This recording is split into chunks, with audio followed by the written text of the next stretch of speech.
This is how you teach your son's wife a lesson.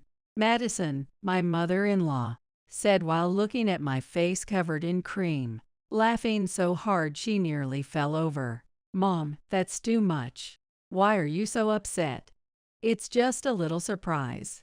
Exactly. The bride shouldn't look so serious.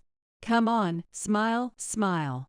Beside Madison, who was holding her stomach from laughing, stood Catherine, my sister-in-law, pointing her smartphone camera straight at me. Meanwhile, Christopher, my father-in-law, stood on the sidelines, watching the whole scene unfold as if it didn't concern him at all. My mind was spinning. How did it come to this? Watch it had been the happiest moment of my life. My wedding day was completely ruined by my in-laws. Could there be a greater humiliation? I could feel the emotions I had tried to suppress finally reaching its limit. I'm leaving. With those words, I grabbed the hem of my dress and began walking slowly toward the exit doors of the venue. But just as I was about to leave, Madison's scream echoed throughout the hall, and what followed was something none of us could have predicted. My name is Abigail. I'm 26 years old. I lost my dad when I was just a little girl, and ever since, it's been just me and my mom, Taylor. There were times when I felt a pang of loneliness not having a dad around, but the love and bond I shared with my mom more than made up for it. My mom is a strong and kind woman. She worked tirelessly while still making time to watch over me, guiding me with care and devotion. That's why I've always wanted to repay her someday, dedicating myself fully to my studies, and later to my work. I lost my dad when I was only 5. It was a sudden accident. Though my mom never talked much about it, I don't remember much from that time, but I still have a vivid memory of her holding back tears. After Dad passed, we moved closer to Grandma's house. Adjusting to the new environment wasn't easy, but thanks to Mom's unwavering kindness, I grew up with a positive outlook on life, refusing to let my circumstances make me bitter. I met my husband, William, when I was 23. I first met him when I visited a client's office for a business meeting. My initial impression was that he was calm and seemed trustworthy. William wasn't much of a talker, but his words carried a strange weight. Above all, he had a natural way of being considerate to those around him, and I found myself drawn to that. Our relationship began to develop about 6 months after we met. One day, after our usual meeting had ended and I was about to leave the office, he suddenly spoke to me. "Do you have little time after this?" Something about his question piqued my curiosity, and before I realized it, I found myself saying I did have time. William was relieved at my answer and, though visibly nervous, invited me to a nearby cafe. Our conversation that day mostly revolved around work, but his gentle tone and warm smile made me feel comfortable. From that point on, our relationship slowly but steadily grew deeper. Despite our busy schedules, we made time to see each other and carefully cherished the moments we shared. Whenever he noticed I was overwhelmed by my workload, he would often say, "You don't have to push yourself so hard." Every time he showed me that kind of kindness, I felt reassured and knew he truly cared for me.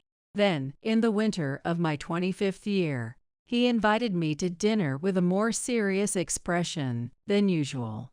Sensing that it was a special occasion, I felt a little nervous inside. His demeanor made me anticipate something significant was about to happen. After a slightly awkward meal, during dessert, he suddenly stood up and pulled out a small box from his pocket. Inside the box was a simple yet beautiful ring that immediately caught my eye, a sight I still remember vividly to this day. "Abigail, will you marry me?"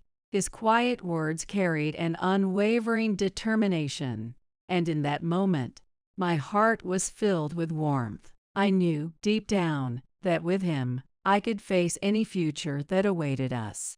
Without hesitation, I said, yes. My voice sounded so natural that even I was surprised. And just like that, we became officially engaged. Mom cried tears of joy, and I should have been on top of the world. But during our engagement, I couldn't shake a lingering sense of unease. The source of that unease was his family. My relationship with William's family felt awkward. His family was what you'd call an elite household. William's father, Christopher, his mother, Madison, and his sister, Catherine, were all highly educated and successful. Madison, in particular, was a sharp and capable CEO of her own cosmetics company. It was clear that Madison wasn't happy about my marriage to William. She never said it outright, but her cold demeanor and subtle comments made her disapproval obvious. The first time I was invited to their home, I nervously greeted Madison with the warmest smile I could muster. "Hello, I'm Abigail. Thank you for inviting me today." Madison, after a brief pause, replied without expression, "Well, come on in." Was I not welcome here? Her tone was so devoid of warmth that I couldn't help but feel that way. As we stepped into their spacious living room, I was immediately struck by the sight of the neatly arranged, expensive-looking furniture. Feeling overwhelmed, I found solace in William's gentle touch as he held my hand for support. That small gesture was my only comfort. At dinner, after exchanging formal greetings, I was bombarded with questions from Madison. "So, Abigail, which university did you graduate from?" "I graduated from a local college." I see." I didn't miss the slight stiffening of Madison's expression as I mentioned my alma mater. Seeing her reaction, a bead of sweat trickled down my back. Madison, like Christopher and Catherine, had attended a prestigious private university. Whenever the topic of education came up, I found myself shrinking in my seat. Catherine, to her credit, was relatively friendly and tried to engage me in conversations about work and hobbies. But Madison's piercing gaze made it impossible for me to fully enjoy the conversation. Moreover, the fact that I was raised in a fatherless household seemed to be another significant issue for Madison. As dinner progressed, Madison casually asked, "What kind of work does your mother do?" "She's retired now, but she used to work at a local supermarket." "Taylor's amazing." She worked day and night, holding multiple jobs to put Abigail through college. "Wow, that's impressive. I could never do that myself." Working part-time at a supermarket, Madison's words carried an unmistakable air of prejudice toward my upbringing. With every word she spoke, my heart grew colder and more rigid.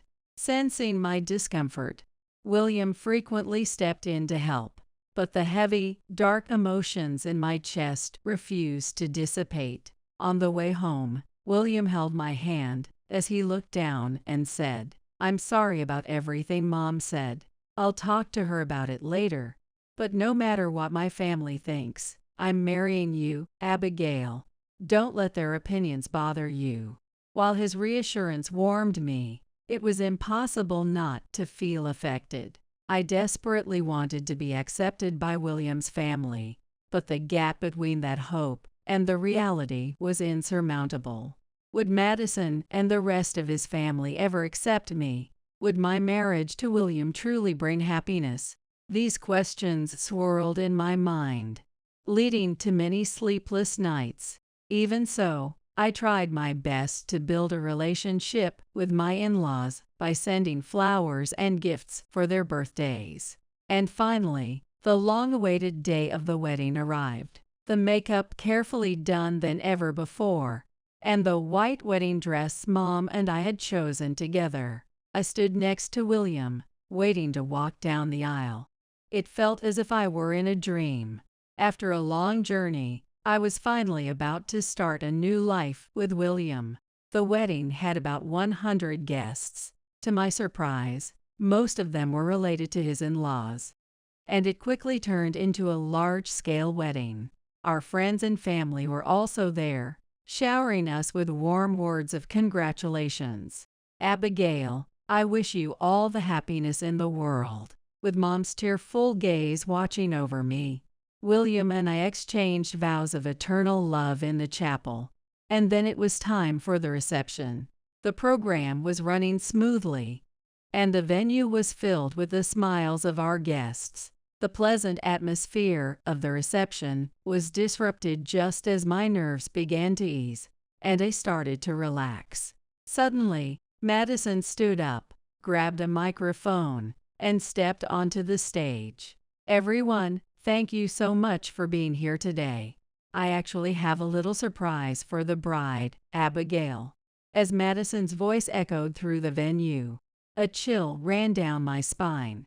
I had a bad feeling about this, but the cheers from the guests left me no choice but to stand there quietly. Here's the surprise.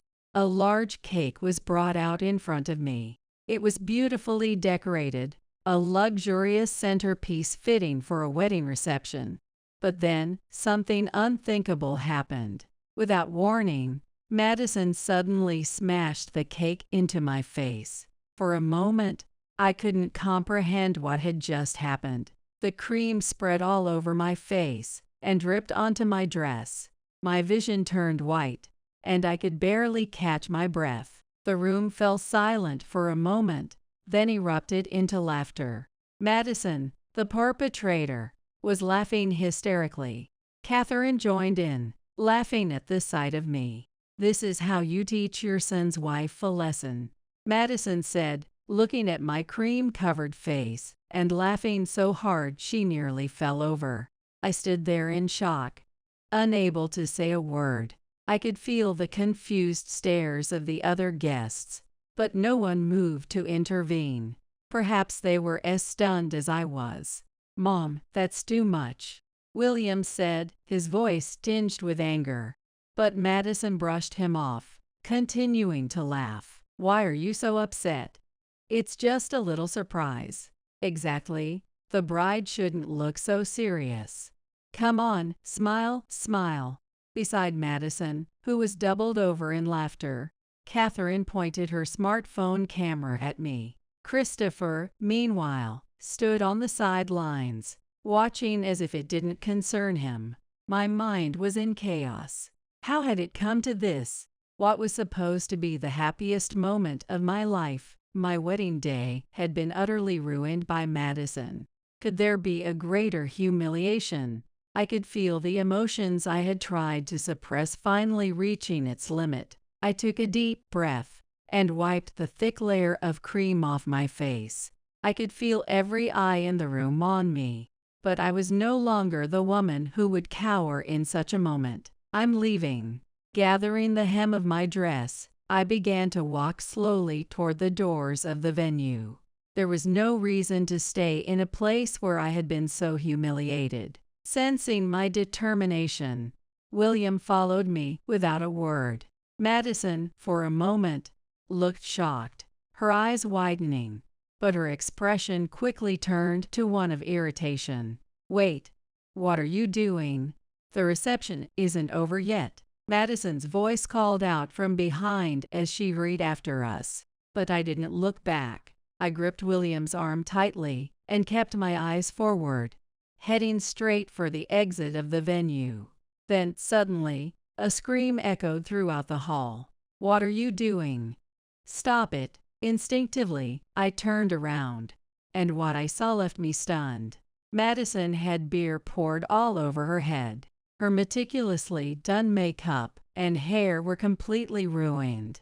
Breathing heavily, Madison stood frozen, her face expressionless, and next to her, holding a beer bottle in his hand, stood James Anderson, the guest of honor at the reception, and one of Madison's business clients. James, a CEO managing multiple companies, was a renowned figure in the industry. Ignoring the murmurs of the crowd, He glared at Madison with a stern, unwavering expression. There was something so commanding about his presence that I couldn't take my eyes off him. The hall fell silent. In the stillness that seemed to freeze time, James spoke in a low, resonant voice. "Madison, I never realized you could be this shameless. I refuse to associate myself with someone so devoid of decency. From this moment on, I'm cutting all ties with your company." "Wait, Mr. Anderson, what's come over you? That was just a joke, a little entertainment. Abigail is just being too sensitive. Please don't take it seriously," Madison stammered, her face growing paler by the second. But James's expression remained cold. "You ruined a once-in-a-lifetime wedding for the sake of a joke or entertainment. No, I didn't mean. Do you have any idea how much Abigail has endured, losing her father and struggling to get to this point? How hard she's worked for her happiness. Anyone who tries to destroy that is unforgivable." James slammed the beer bottle down onto the table, the sound echoing through the hall. Once again, the room was enveloped in an icy silence. Madison stood speechless, frozen in place. After a few moments, the guests began to stir, their whispers growing louder, but my mind was elsewhere. I couldn't stop thinking about James's words. Abigail, who lost her father. It sounded as though he knew me personally. Could he have known my late father? Or perhaps he was connected to Mom.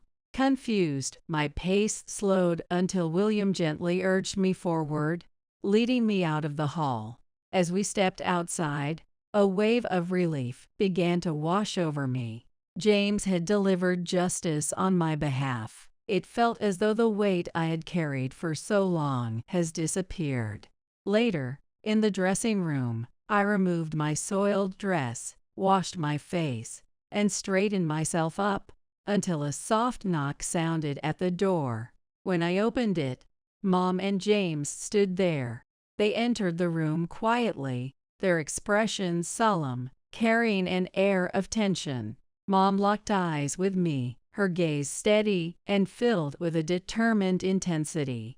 "Mom, Mr. Anderson?" I asked hesitantly, glancing between the two of them. Mom took a deep breath, her face resolute, and slowly began to speak. "Abigail, please listen.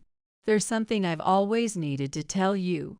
Today seems to be the right time at last." "What is it? Does it have something to do with Mr. Anderson?" "Yes, Mr. Anderson was an old friend of your dad's."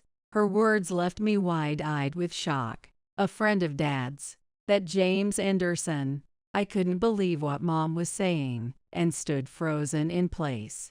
Mr. Anderson looked at me silently, his expression dark. It was as if he were carrying a heavy burden. As I stood there in silence, Mom took a deep breath before she began to speak. "The truth is, your dad lost his life while traveling with Mr. Anderson." "What?" "They were driving on a mountain road when they were caught in a landslide.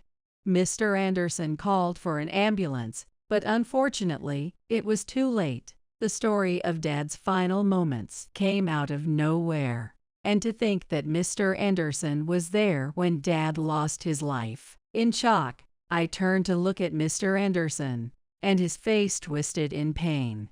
He was likely recalling the events of that day. Mom, noticing his distress, gently continued to speak, as if to support him. "Of course, it was a tragic accident, something no one could have prevented. But Mr. Anderson felt responsible and has kept an eye on us ever since. So that's why Mr. Anderson knew about me." "Yes, that's right. I was the one who invited your dad on that trip. My thoughtlessness led to you losing someone so precious. An apology isn't enough, but I'm deeply sorry, truly, I am." "No, please don't apologize. Mr. Anderson, it wasn't your fault." Hearing my words, he gave a faint smile and raised his head slightly. "Your mom said the same thing to me years ago. I wanted to help the two of you as some form of reparation, but no matter how many times I offered, Taylor refused.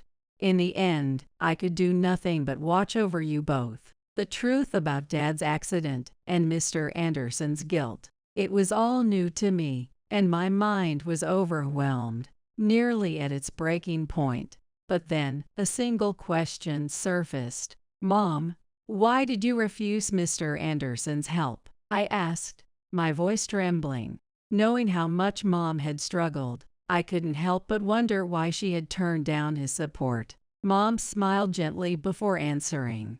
Of course, things were financially tough. I know I put you through a lot because of that. But you see, I wanted to prove something to your dad in heaven. I wanted to show him that I could raise you well on my own. I was deeply grateful for Mr. Anderson's kindness, but I didn't want to live a life dependent on him. Mr. Anderson nodded deeply at her words, and then spoke to me in a quiet voice. His low tone carried a certain nostalgic warmth. Abigail, your mom is truly a strong woman. In the end, I could do nothing but watch over you both. But what happened earlier, I just couldn't tolerate it. If your dad were still here, he wouldn't have allowed such disrespect. His words tightened my chest with emotion. I began to understand the weight of the guilt Mr. Anderson had carried over Dad's accident, and I saw, for the first time, the incredible resolve Mom had shown in raising me alone. The burdens they had carried for so many years were finally revealed to me. With heartfelt gratitude, I smiled at them both, and as I etched Dad's memory deeper into my heart, I began to think about how I should move forward with my life. But the tumultuous day wasn't over yet. As my conversation with Mom and Mr. Anderson ended, and I found myself alone again, the dressing room door suddenly burst open. Startled, I turned to see Madison standing there, her face pale, and breathing heavily. She had changed out of her beer-soaked dress into casual clothes, like me, with no makeup, and her hair hastily tied back. Her eyes, which seemed older than usual, carried a hint of desperation. I'm sorry, Abigail. Can we talk for a moment? Madison spoke politely, but I didn't respond. I couldn't tell what she wanted to say, but her unusually deferential attitude felt insincere. I'm sorry for what I did earlier, she said while walking towards me. Her voice was clearly forced, lacking any genuine remorse. About the cake, it was meant as a promotion for my cosmetics company. The cream is very gentle on the skin, and it was part of an entertaining performance. Could you help explain that to everyone? I blinked, momentarily stunned by her words. She was trying to frame that humiliating act as a promotional stunt for her cosmetics. Even as someone inexperienced in business, I could see how ridiculous her excuse was. But why was she suddenly scrambling to justify herself? The reason became clear almost immediately. The truth is, Mr. Anderson has decided to cut ties with my company, Madison said, her voice trembling. My cosmetics company depends on his business. So Abigail, could you please convince him to reconsider? Her words left me utterly astonished. She was trying to use me to save her business.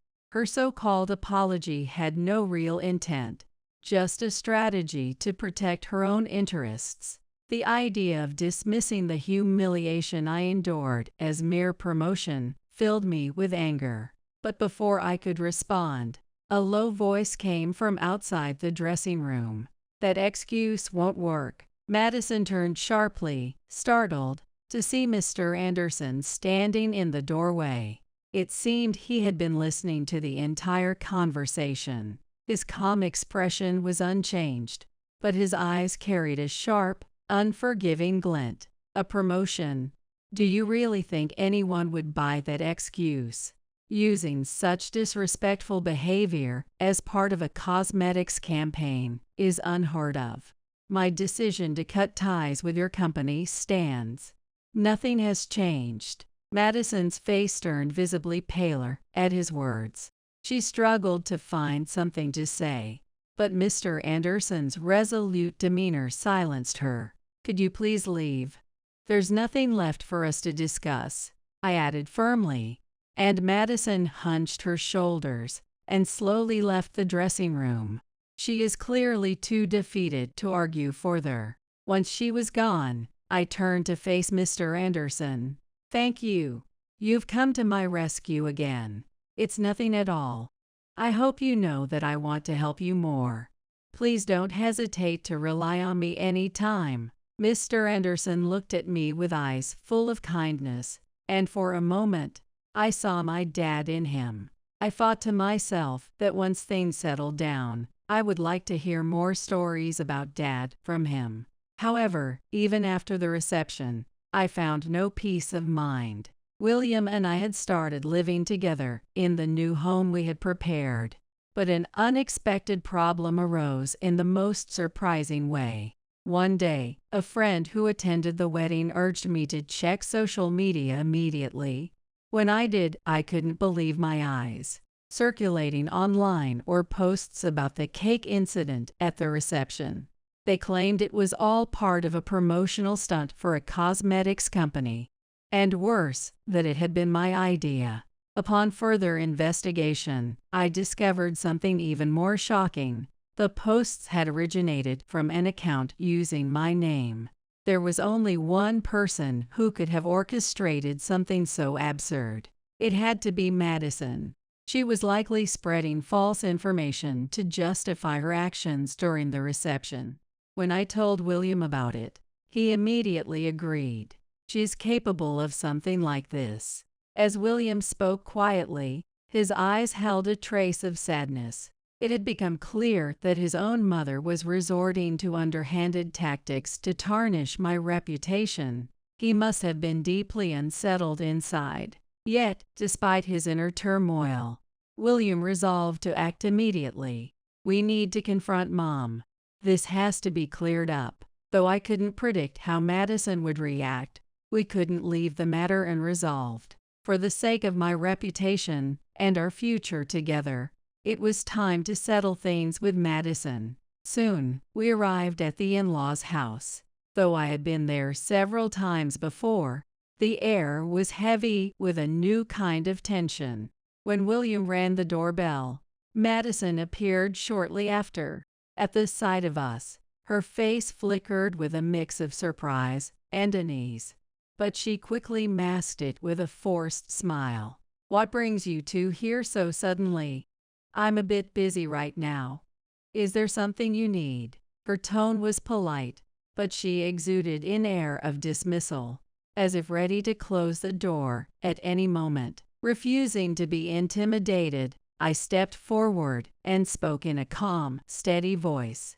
This won't take long. We need to discuss the recent social media posts. Social media? Oh, I'm sorry. I don't really keep up with that sort of thing. Please don't play dumb. The posts claim that the incident at the reception was my idea. We've already begun filing a request to disclose the source of the information. No matter how long it takes, we'll prove your involvement. At the mention of legal action, I saw the color drain from Madison's face. She struggled to maintain composure, but her unease was evident. I don't know what you're talking about. You must be mistaken. Is that so?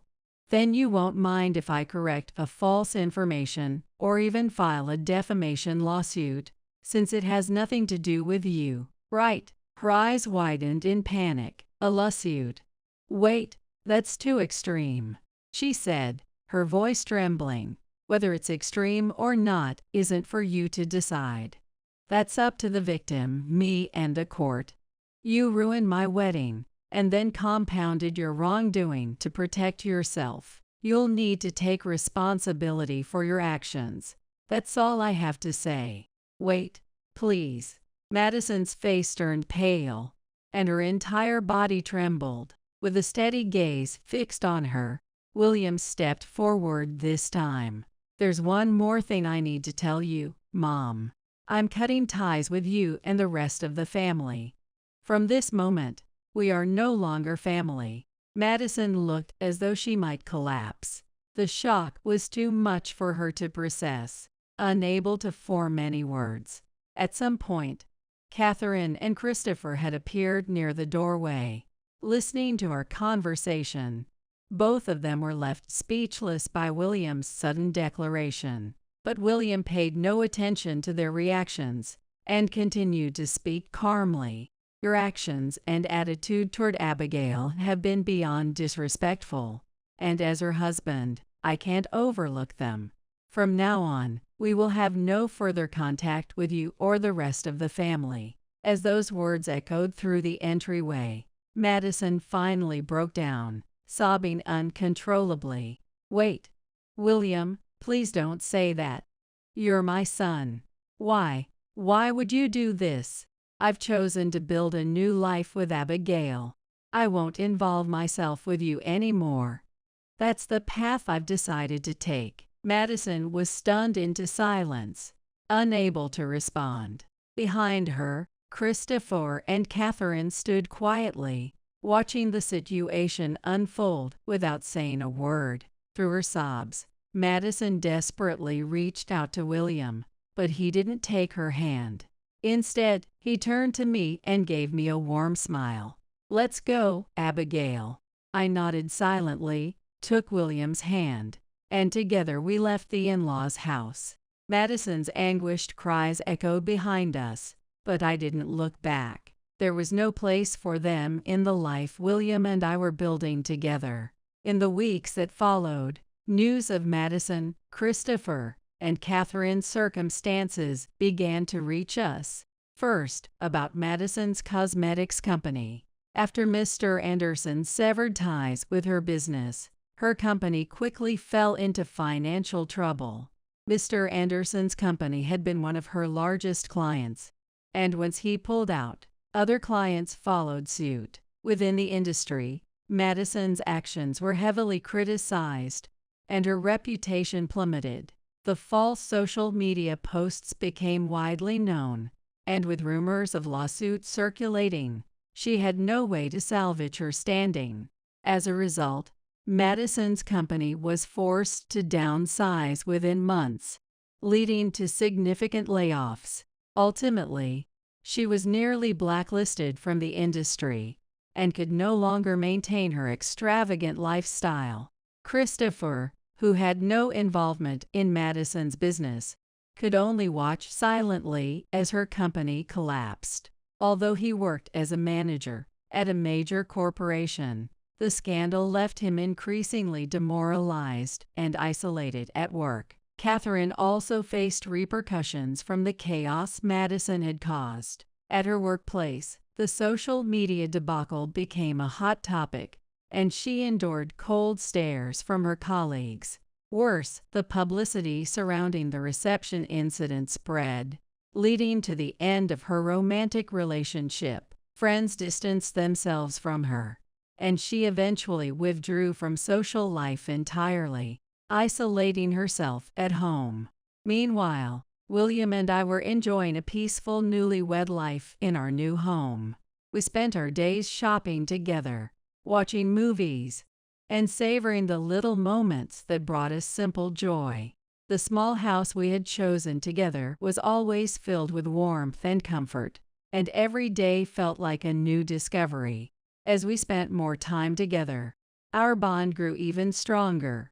Mom, who lived nearby, was a constant presence in our lives, watching over us with love and care.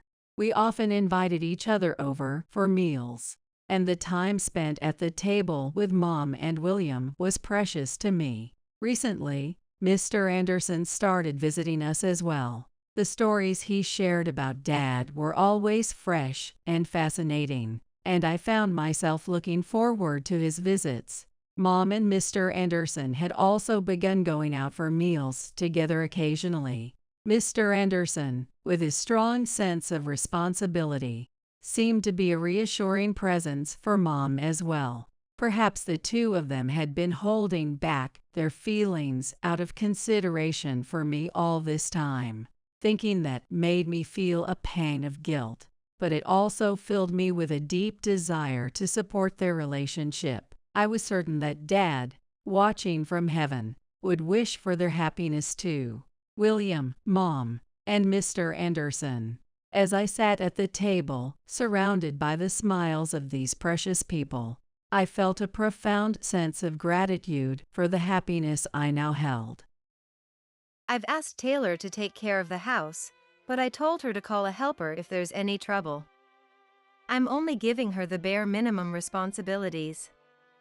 Well then, I'm off. My son Ryan said as he left for his 5-day business trip early in the morning, carrying his luggage. I watched his back as he walked away and started preparing breakfast. Cooking has been a struggle since my stroke, but thanks to researching simple recipes and easy housekeeping methods, I think I can manage somehow. Taylor, my son's wife, and I ate breakfast quietly together, and then I got ready to go to rehab. After a while, I heard the sound of her leaving the house, having finished getting ready before me. She's off to play already, huh? I knew this would happen. I thought to myself. She puts on a good face in front of Ryan, but the truth is she doesn't do any housework at all and just goes out to have fun. Amazed but not surprised, I headed to the rehabilitation facility. When I returned home after finishing my rehab, for some reason, the front door wouldn't open. I couldn't stand it any longer and rang the doorbell a few times. The door opened quietly, but for some reason, the chain lock was on as if to refuse entry. Hey, Taylor, you're home, aren't you? Can't you let me in? I asked, bewildered. Laughter could be heard from inside. You can barely do any housework, so you're just in the way if you're in the house. If you want to sleep, there's a sleeping bag Ryan used to use in the garage. Why don't you use that? She said mockingly and slammed the front door shut with force, kicking me out. I couldn't comprehend what was happening or why things had turned out this way. But then it occurred to me that this might be an opportunity in disguise. At that moment, I sorted out my feelings and made a decision. All right. I won't go into the house. But don't complain about when or where I sleep, I said to the firmly closed front door, not caring if she heard me or not, and slowly walked alone down the dark street. My name is Samantha, a 55-year-old housewife living with my son Ryan and his wife Taylor. Before getting married, I had a normal job working as an average office worker. While working at the company, there were encounters, but few romantic ones. On weekends and days off, I spent my time partying, introduced by a colleague who joined the company at the same time as me. That time, we gathered at a restaurant near the station 4 women including myself, my colleague, and her friends, and 4 men. One was running late due to work and was on his way. When my friend and I arrived at the restaurant, only 3 men were there. 5 minutes later, as we were talking and eating, a man in a suit arrived. I'm Patrick. Sorry I'm late, he said. Compared to the other men, his face was kind-looking rather than handsome, and he wasn't particularly tall. However, as I sat across from him and we talked, I learned about his hobbies and his considerate personality. The more we talked, the more interested I became in him. The other members seemed to be aiming for the most handsome man in the group. Normally, I would have set my sights on the same person as everyone else, but today I felt strange and couldn't take my eyes off him. Does Samantha really want that guy? That average-looking, ordinary man? The opinions were a bit negative, or something like that, perhaps because my choice was so unexpected. But no matter how many negative opinions were expressed, my feelings didn't change. All right, if Samantha is that serious about it, we'll support her too. As we were discussing what to do next after finishing the first round of drinks, I seized the opportunity when the other members were distracting the men and pulled Patrick away from the conversation to a slightly secluded spot. "I'm sorry, I think I'm a bit drunk. Could you come with me to the nearby restroom?" On cue, my colleagues urged the men to go ahead to the next bar, leaving Patrick and me alone. "Are you okay? If you're feeling sick, let's get you to the restroom quickly for now," Patrick said with concern in his voice. "Actually, I'm not feeling sick or drunk at all. I'm sorry for deceiving you like this, but I really wanted to be alone with you," I confessed, feeling a twinge of guilt for my little white lie. "So you're not feeling unwell? That's a relief. I was worried about what to do if you were really feeling sick. Anyway, I'm glad you're not feeling ill." Even though I had tricked him into being alone with me, Patrick didn't scold me for lying. Instead, he was genuinely worried about my well-being. His kindness made me feel even more apologetic, but at the same time, my affection for him grew. "I'm sorry, but if it's okay with you, would you like to start over and have a drink with just the two of us?" I asked tentatively. For a moment, he looked taken aback by my invitation, but perhaps it was just his way of hiding his shyness.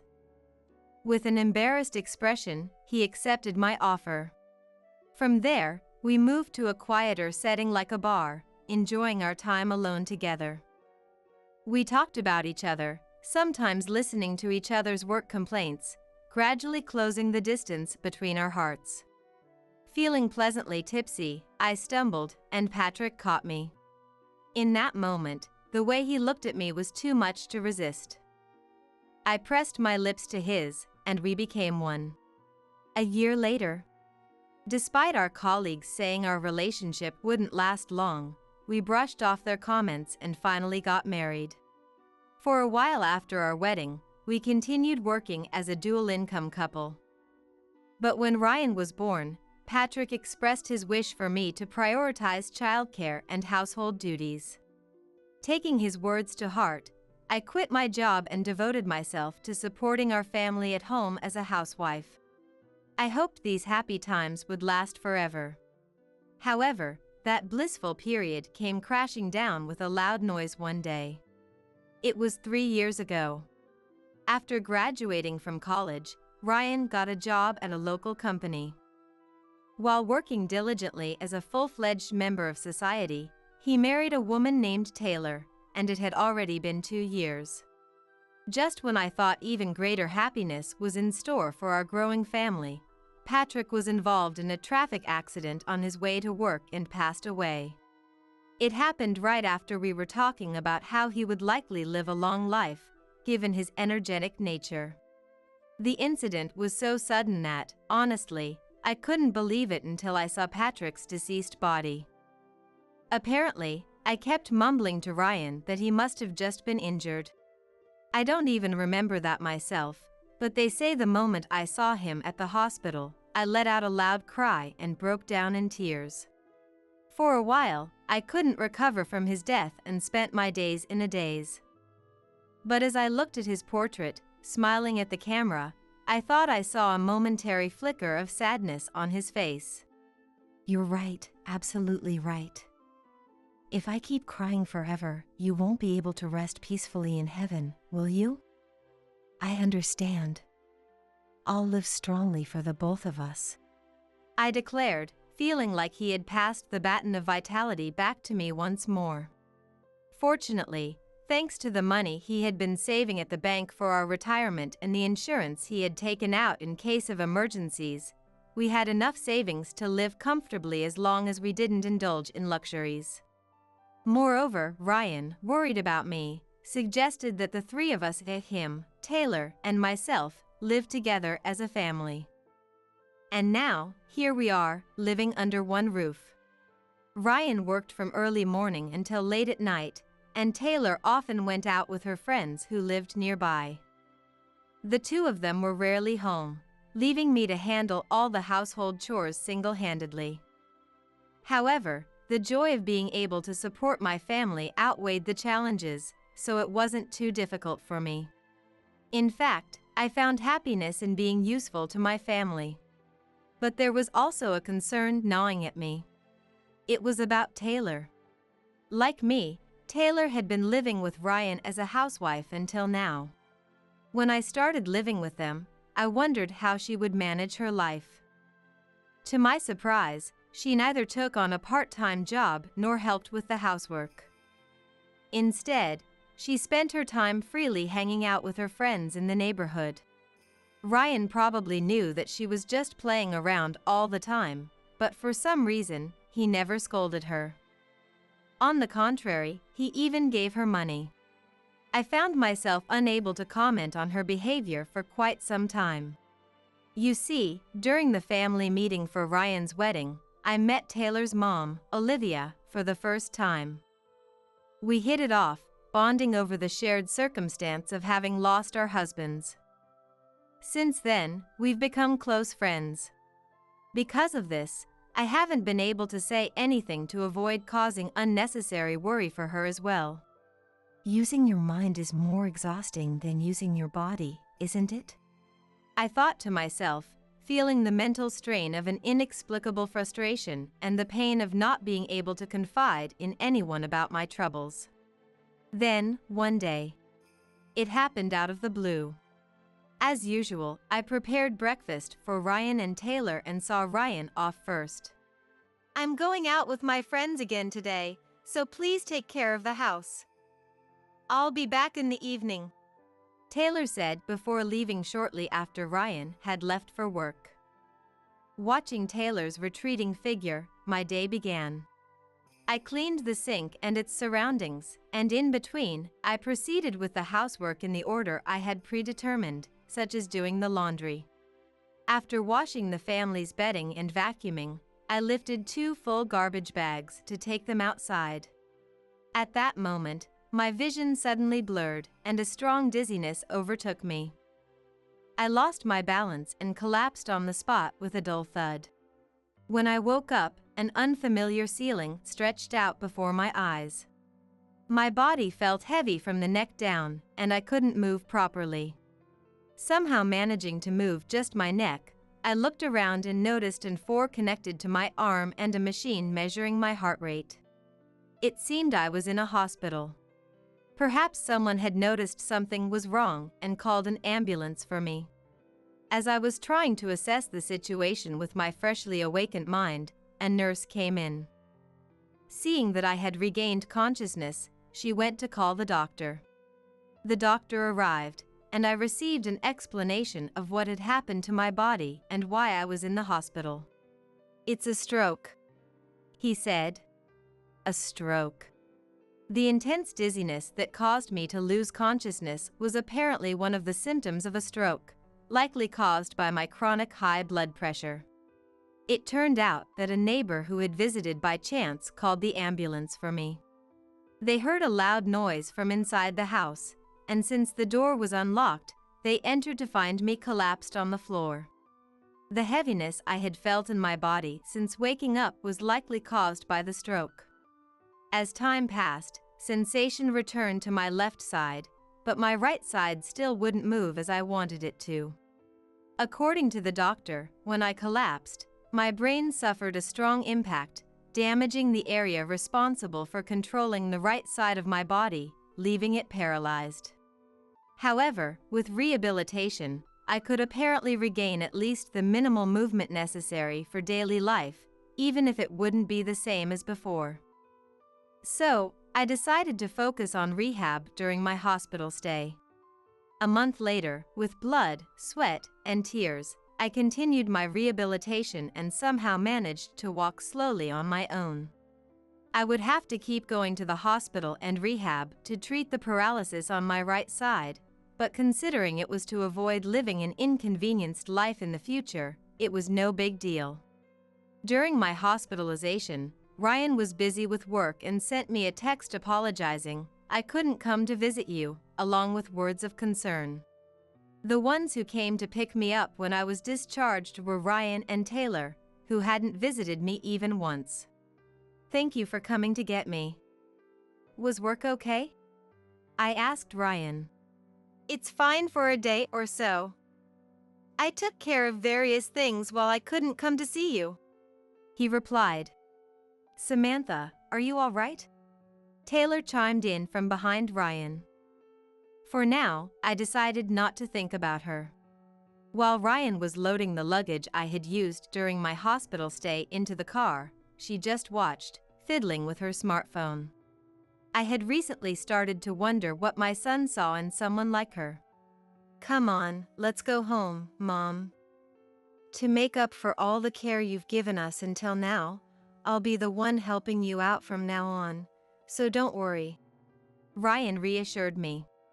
Even though I was finally going home after being discharged, I couldn't help but feel a little anxious. However, Ryan's words cleared away that anxiety like a single ray of light piercing through my darkened heart. I'm sorry, Ryan, Taylor. I appreciate it. I expressed my heartfelt gratitude. Ryan responded with a smile, but out of the corner of my eye, I could see Taylor's expression looking somewhat displeased. And so, I finally returned home. Thanks to rehab, although I was still slightly lacking, I could do things for myself as long as I took my time. Therefore, I don't think I caused too much trouble for the two of them. The only times I needed their help were with difficult tasks for me now, like carrying heavy objects or reaching things in high places. Other than that, I tried to do as much as I could on my own. Dissatisfied with only moving during rehab, I did housework with the sole desire to return to a state as close to my former self as possible. Perhaps out of consideration for me, Ryan started coming home at 6 p.m. instead of working from early morning to late at night as he used to. He also began actively helping with household chores, saying he hadn't been able to help out until now. Mom, I just need to add the seasonings as written on the memo, right? He asked, referring to the memo I had written while cooking, unfamiliar with determining the flavors himself. Sometimes he mistook the types of seasonings and messed up. But he seemed to enjoy the challenge, thinking positively that failures are a part of trying new things. As for Taylor, although she stopped coming home late after hanging out as she used to, in line with Ryan's earlier return, she still went out to play when he inevitably had to work late. Ryan probably thought she was taking care of me, but I knew it would be troublesome if I told him the truth. It wasn't that I was being considerate, but given the current situation, I wanted to avoid troublesome things as much as possible. One night, while somehow managing to do the housework as usual with his help, he told me something. Due to work circumstances, he had no choice but to go on a 5-day business trip. During the trip, he said, "I'll leave the house to Taylor for now." However, he didn't know that she gleefully went out to play every time he was away from home for work or other reasons. Taylor probably put on a good face in front of Ryan, but after he left for the business trip, she would likely not do anything around the house as before. Instead, she might spend even more time going out to play and possibly not come home at all. More than worrying about myself, I was anxious about what might happen in the coming days. With that unease in my heart, time passed, and the day arrived when he was leaving for his trip. I've asked Taylor to take care of the house, but I told her to call a helper if there's any trouble. I'm only giving her the bare minimum responsibilities. Well then, I'm off, Ryan said as he left early in the morning with his luggage for the 5-day trip. Watching Ryan's back as he walked away, I started preparing breakfast for two, thinking Taylor would probably eat too. Cooking has been a struggle since my body became like this, but thanks to researching simple recipes and easy housekeeping methods to support my family, I think I can manage somehow. In my current condition, using a knife is dangerous, but I was amazed to discover that with the latest kitchen gadgets, I could cook without using a knife. At this rate, I might not even need Taylor's help. I'll try to do as much as I can on my own. Just as I made that resolution, Taylor woke up from the bedroom, rubbing her sleepy eyes. "Oh, Ryan already left?" she asked. "Yes, he's gone. Let's do our best for these 5 days, Taylor.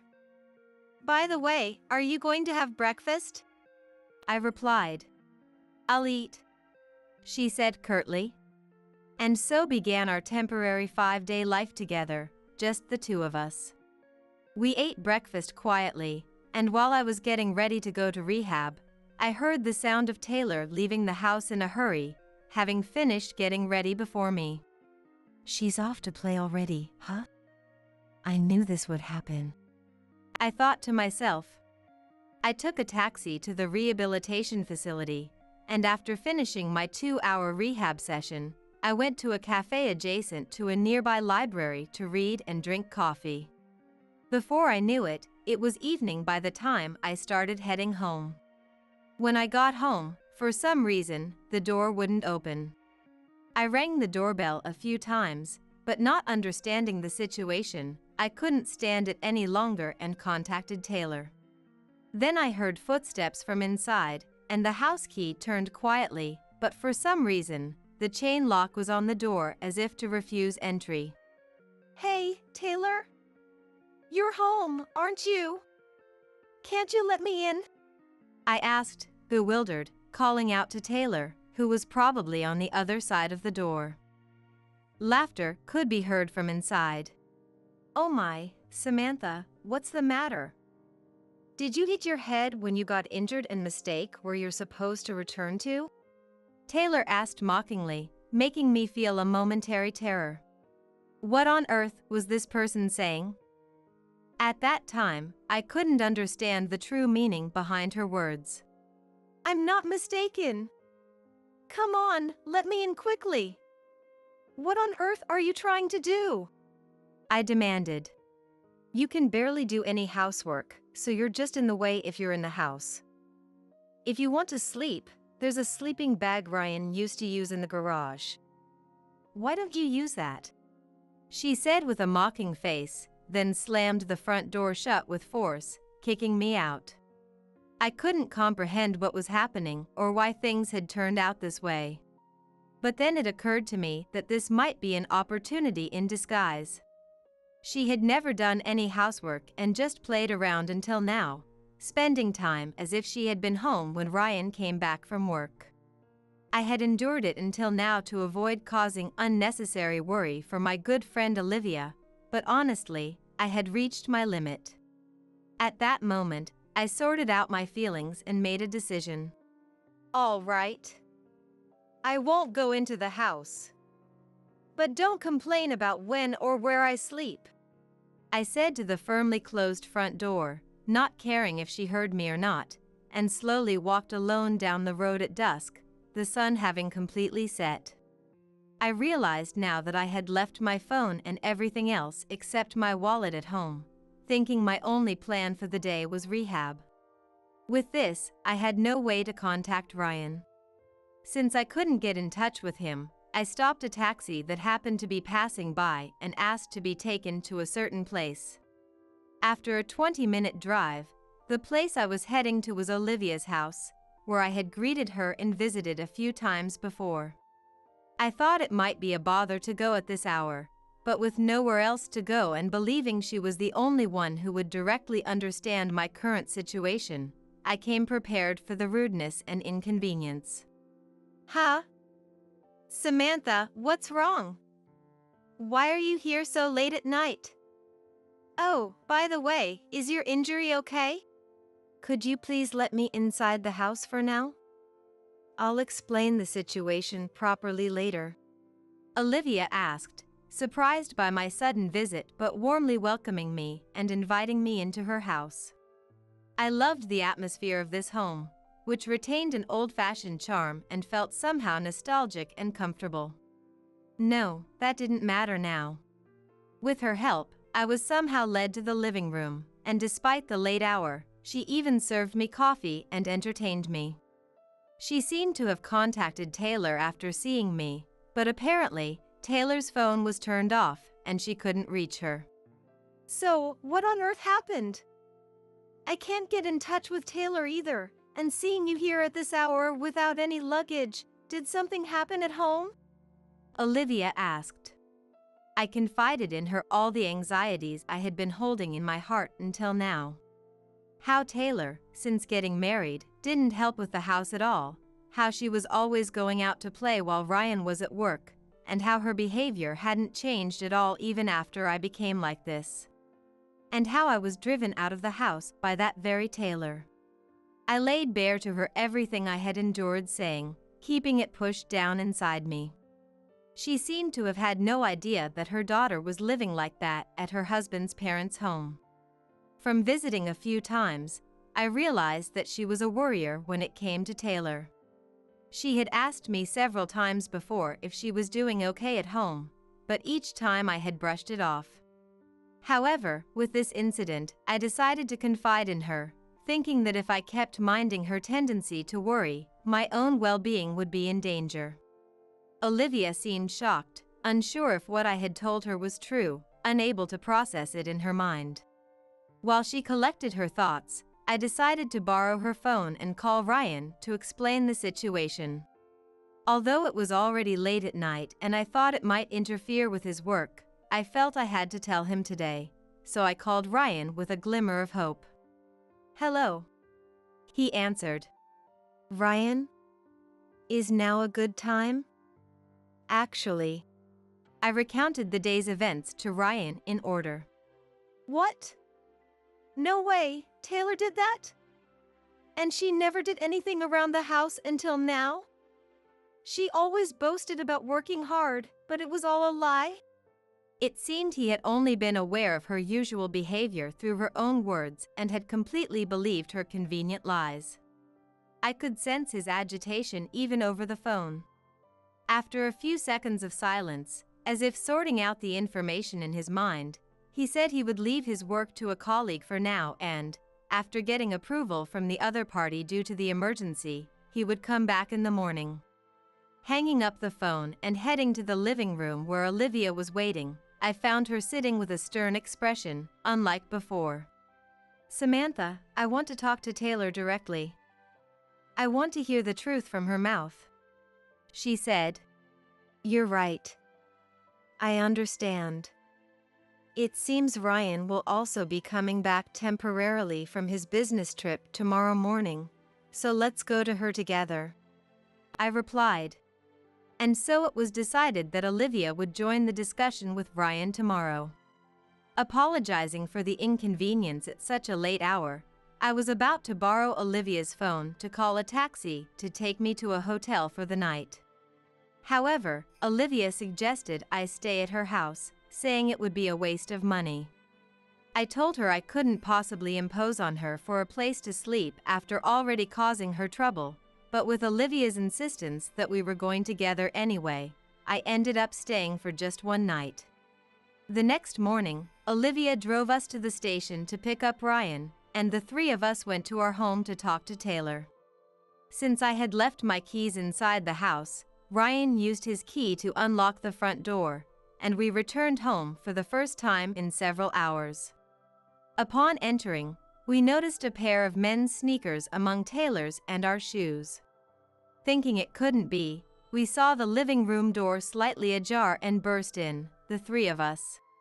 There, on the living room sofa, we saw Taylor snuggled up with an unknown man. What the? Unable to contain his anger at the man sleeping nonchalantly even in this situation, Ryan shook him awake and dragged him off the sofa. Pulled down and slammed face first onto the floor, the man finally woke up, confused about what was happening. He looked around and seemed to notice our presence. Huh? Who are you? He asked. I'm the husband of the woman you were sleeping with, Ryan replied. We had the two of them get dressed and demanded an explanation from them about this situation. Taylor remained silent, perhaps irritated by this sudden situation. Instead, her lover began to explain how they had ended up like this. They had met on a dating app a few months ago, and their affair began in a drunken moment when they were out drinking together. From there, they started dating, leading to their current relationship. He himself had no idea Taylor was married. She had apparently taken off her ring and told him she was single, with no boyfriend or husband. As her lover revealed the truth, Taylor, who had maintained her silence, gradually clouded over, and beads of sweat formed on her forehead. Why did you tattle on me? Everything was going well until now, but you've ruined it all, haven't you? Taylor shouted furiously. Olivia, her mother, slapped her cheek while shedding large tears.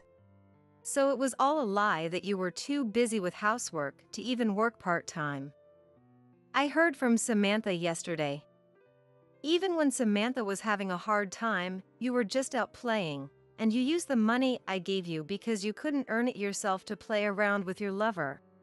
Hearing Olivia's words, Taylor's sharp gaze turned to me again. Even though it was her own responsibility, she glared at me with malicious eyes, as if to say it was clearly my fault. But Ryan stepped in between our gazes and glared back at Taylor. Taylor, I can't go on with you anymore.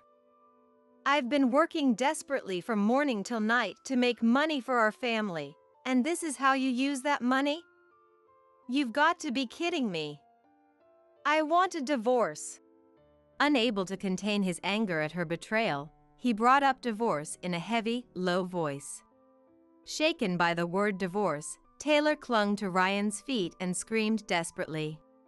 Don't abandon me! But of course, not even we, let alone Ryan, were willing to forgive her.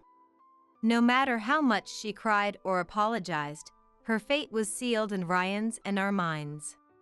She had to atone for what she had done.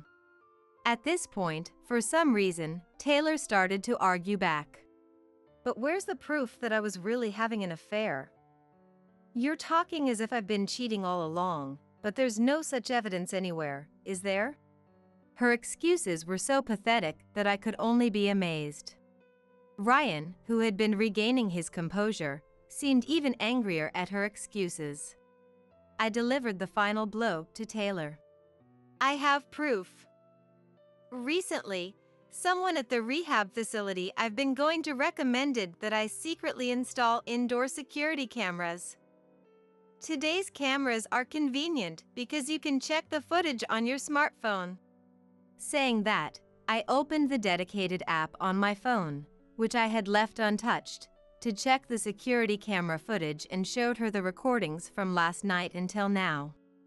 It showed Taylor on the phone with someone after she had kicked me out, and then her lover coming to the house, embracing passionately, and kissing repeatedly. Other footage also contained several statements and behaviors that confirmed Taylor's infidelity. She had complained that my injury made it difficult for her to find time to meet her lover. She had planned to kick me out so she could invite him over during Ryan's business trip.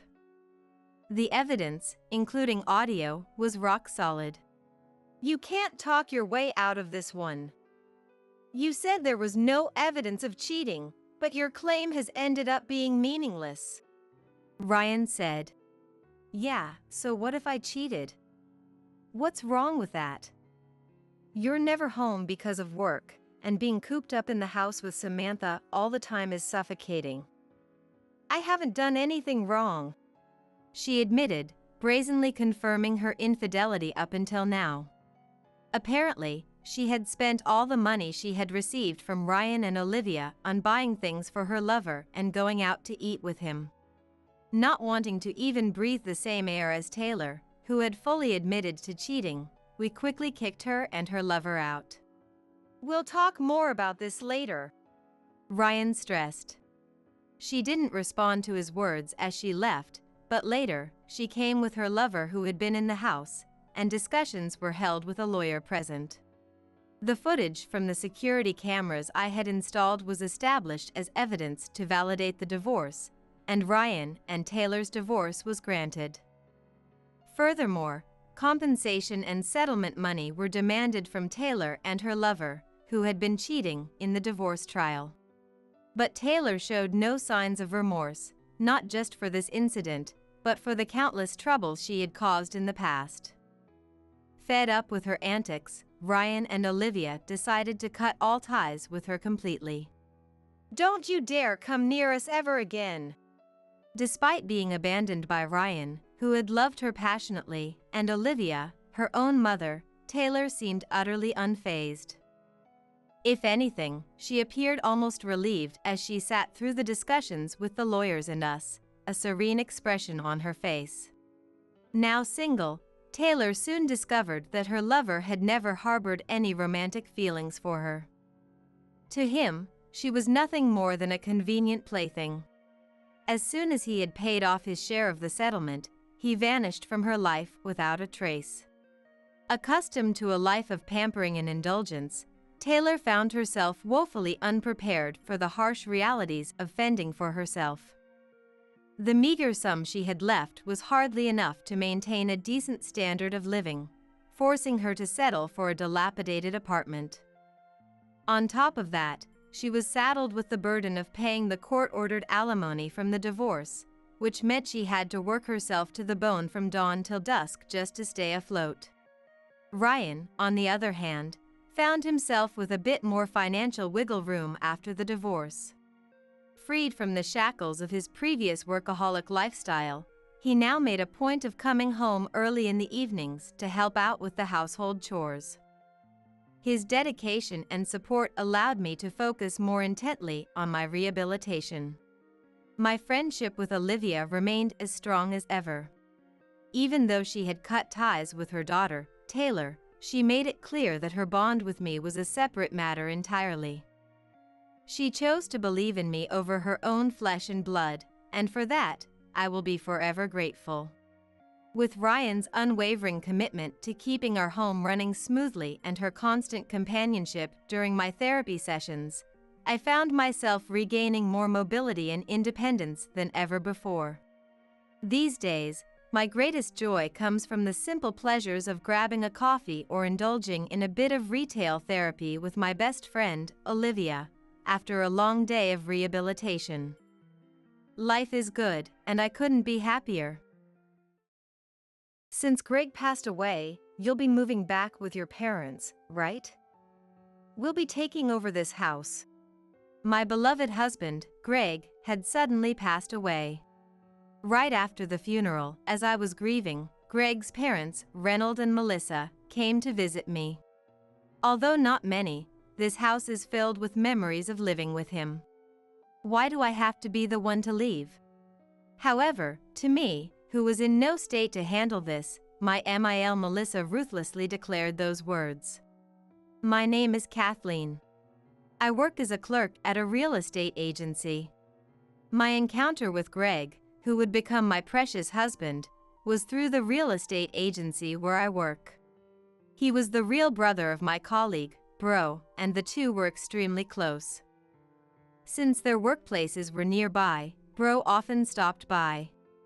As I also worked as a clerk, I became close with my colleague who would later become my husband. That's how I was introduced to his real brother. Eventually, I started spending more time with the brothers, such as going out for lunch together when they invited me. I thought he was a nice guy who was easy to talk to and had a bright personality, but I didn't really think of him as a potential romantic partner. I assumed he felt the same way, but then one day, something happened that triggered a change in our relationship. Bro had made a reservation at a restaurant for us to meet up, but he suddenly had an urgent matter and couldn't make it. However, it seemed like a waste to cancel the reservation. So, for the first time, Greg and I had the opportunity to be alone together. I found out later that the Bro brothers had planned this together, and David had arranged for us to be alone at Bro's request. The food was delicious, and our conversation flowed easily. We quickly became intimate, sharing our upbringings and values. The more I got to know his inner self, the more I was drawn to his warm smile. From that day on, our relationship changed. And it didn't take long for us to get married. It probably wouldn't have happened without David's thoughtfulness. In that sense, I couldn't be more grateful to him for the events that were about to unfold. And then the day came to meet my PIL. Despite my anxiety, they welcomed me very warmly. The conversation continued with compassion, and my nervousness melted away. We're so happy you're here. We've been looking forward to meeting you, Kathleen. I've cooked up a storm hoping today would be a wonderful day, Melissa said, fussing over me. My PIL, like their eldest son Greg, were very independent and approachable people. I was relieved and filled with gratitude for the enjoyable time I had spent at my in-laws' home. Even after several interactions, my in-laws continued to support our happiness while maintaining a comfortable distance, never pressuring us about marriage or children. Eventually, the topic of living together with my in-laws came up, but we had plans to build our own home. Actually, my grandfather left me a house, I explained, and my in-laws listened intently and nodded. To my grandfather, I was his only granddaughter, and he doted on me immensely. He even left me a magnificent house with land, perfectly renovated down to the interior. It was as if my grandfather had waited for the inheritance process to be completed before passing away. The land was set to undergo redevelopment soon, and due to its prime location, the property value had skyrocketed. However, with my long experience in the real estate industry, I understood that boldly selling the property would be more beneficial for our dream home plans than living there ourselves. I was grateful for my grandfather's love, but he had told us that we could either live in or sell the inherited house, so we were already considering selling it. After getting married, we moved into that house. However, even with its excellent location, it was difficult to continue living there due to the distance from our workplaces. As we were moving forward with the plan to sell the house, one day, a significant change came to our lives. Craig, who worked in sales, was ordered to transfer. His company was a large corporation with branches all across the United States. Even though we were newlyweds, he was told that he was the only suitable candidate, and since it was an official order, he couldn't refuse. "I'll make sure to come back every holiday. Also, my parents said they'll come visit. I don't want you to overdo it, but could you take them out and show them around?" Reynold and Melissa are really nice people, so going out with them won't be a problem. But it looks like it'll be a while before we can let go of the house. Considering my job as well, it was decided that he would go on a solo assignment. It was sudden, but I had to suppress my loneliness and worries and wait for the day we could live together again. Just as Greg had said, during the holidays, my in-laws, especially Melissa, frequently came to visit. She shared that she too had endured loneliness many times in the past when Reynold had to go on business trips, while she took care of their young children.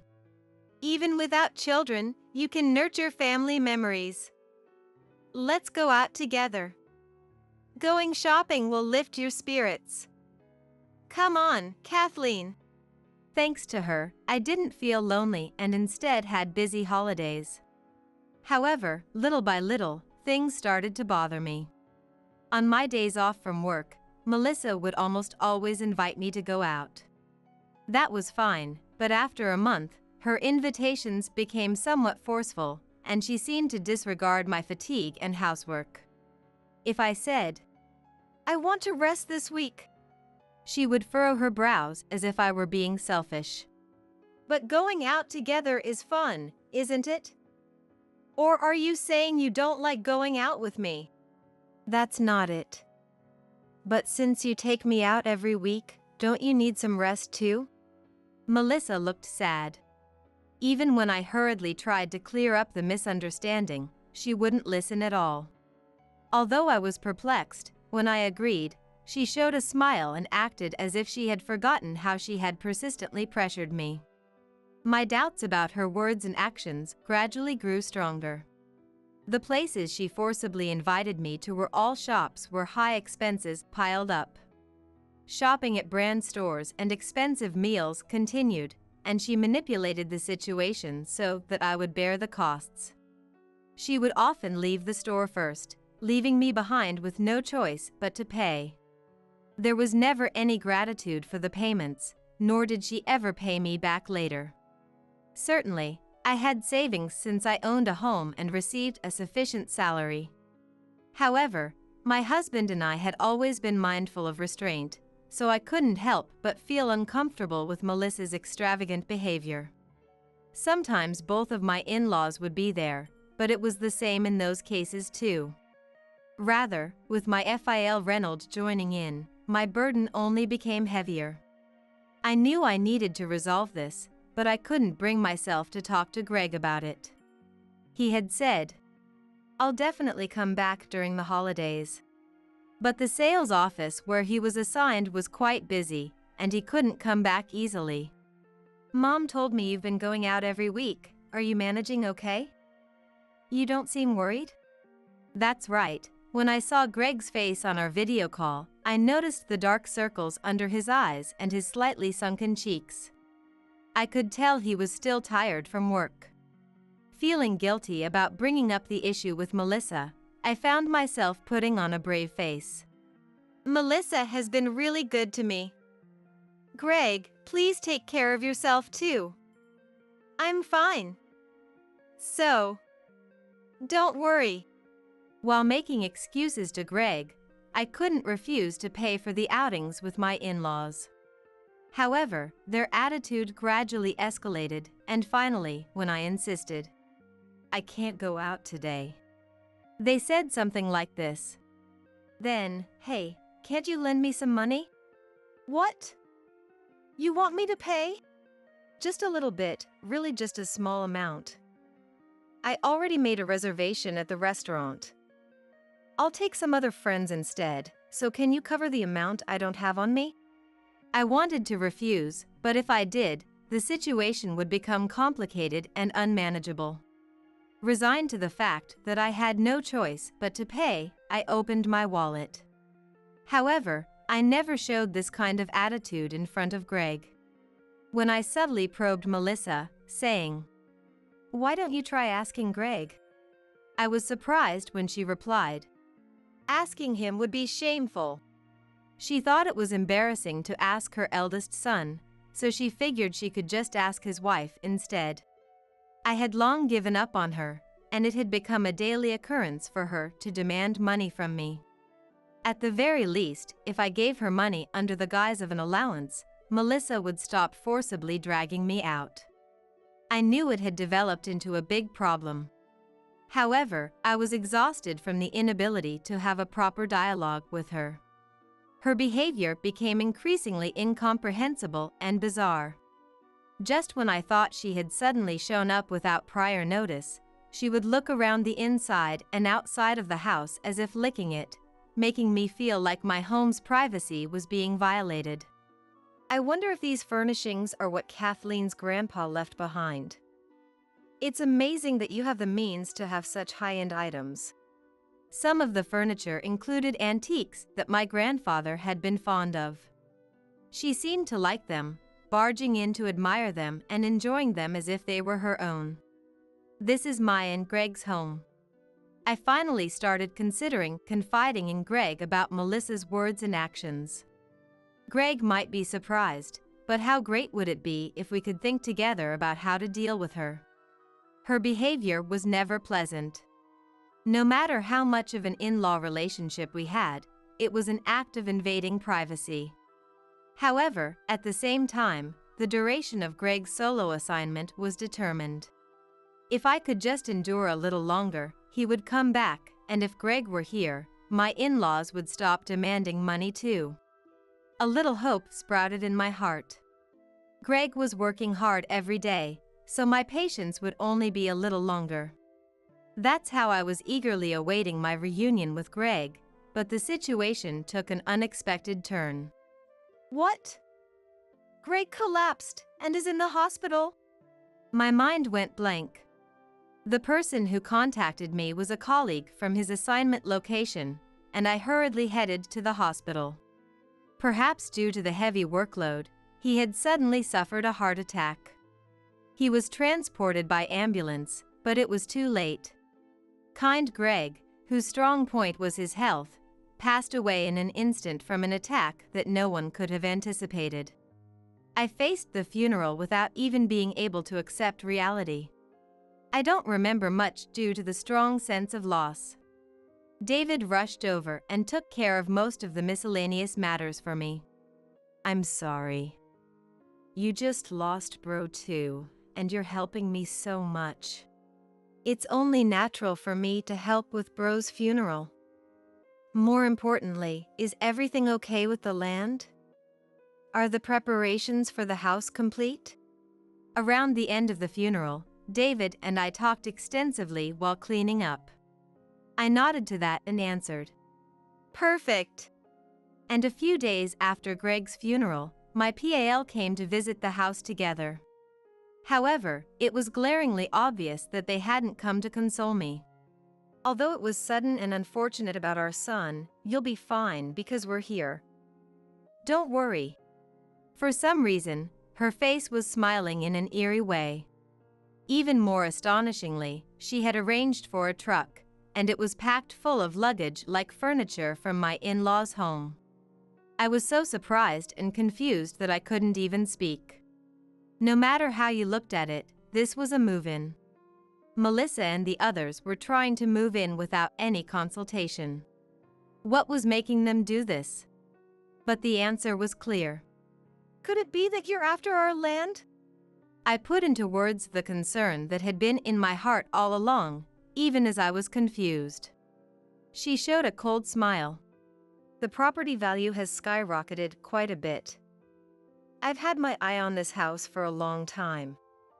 I mean, the only reason you were able to marry my son was because of this inheritance, right? I allowed the marriage because you were the one who inherited it. Filled with despair, I lost my words. You mean you and Melissa are going to live with me? What? What kind of stupid thing are you saying? When I asked that while still confused, she raised her eyebrows.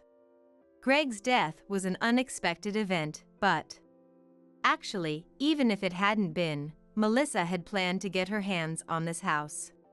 My in-laws were trying to kick me out and take over this property. And they seemed to have assumed on their own that I would leave this house. Since our son died too, you'll be going back to your parents' place, right? This house will be sad if it's empty, so we'll live in it for you. That's why I'm telling you not to worry. Her face changed into a distorted, eerie smile. Even as I felt fear, I pointed out her mistake. But this house has already been sold. I held back from laughing at Melissa's misunderstanding, but I couldn't hide my half-smiling expression. In contrast, Melissa froze, saying, What? Just then, a moving company truck from a completely different company arrived. Excuse me, I'm here for a delivery to your home. Perhaps because a truck from a competing company was parked there, a burly mover got out and called out to us to confirm. The movers she had arranged also got out. They probably realized something was off since they couldn't start working and a different truck had arrived. They sought an explanation from my in-laws, but the two of them were flustered and incoherent. There was no point in all of us arguing like this. Seeing my flustered in-laws, I finally began to regain my composure. After that, I gave precise instructions to have the trucks moved. This house already has a buyer, and the contract has been finalized. A new family is moving in, so we can't bring these people's belongings into someone else's home, right? As the movers were also shocked, a luxury car arrived just then. A wealthy-looking couple and their children got out. In fact, this property was no longer mine. They were the new owners. My in-laws became even more confused, seemingly unable to understand what was happening. Please move the trucks quickly. The new residents can't start their work. Somehow, I managed to get the trucks on Melissa's side to leave, and the movers immediately got to work, carrying brand new furniture in the planned order. Melissa and the others couldn't accept it and started persistently pestering me at the front door. The husband, who was the buyer, had his family take refuge in the car and rushed over here, demanding an explanation, starting yet another commotion. "Who are you people?" "My family bought this place." "Have the trucks leave quickly too." I never thought my in-laws would come, so I apologized profusely and somehow got them to calm down. But Melissa and the others wouldn't leave. They actually pushed past us and charged into the house. However, naturally, the inside of the house had also completely changed from what the two of them knew. None of the furniture my husband and I had used remained. Melissa was shocked by the sight and started making a scene, going crazy. "What is this? The house is empty. That antique furniture and lighting, they were my favorites. What's going on?" She was outraged, unable to understand what was happening. When the residents finally shouted, "We're calling the police!" Reynolds, who had been in a panic, ran as if jolted and dragged Melissa away to retreat. Once they were a little away from the scene, even the heated-up Melissa became somewhat dazed and quiet. For the time being, I prioritized apologizing to the residents. They said there was no guarantee that problems wouldn't arise in the future, and by taking down my in-laws' names and addresses, I was somehow released.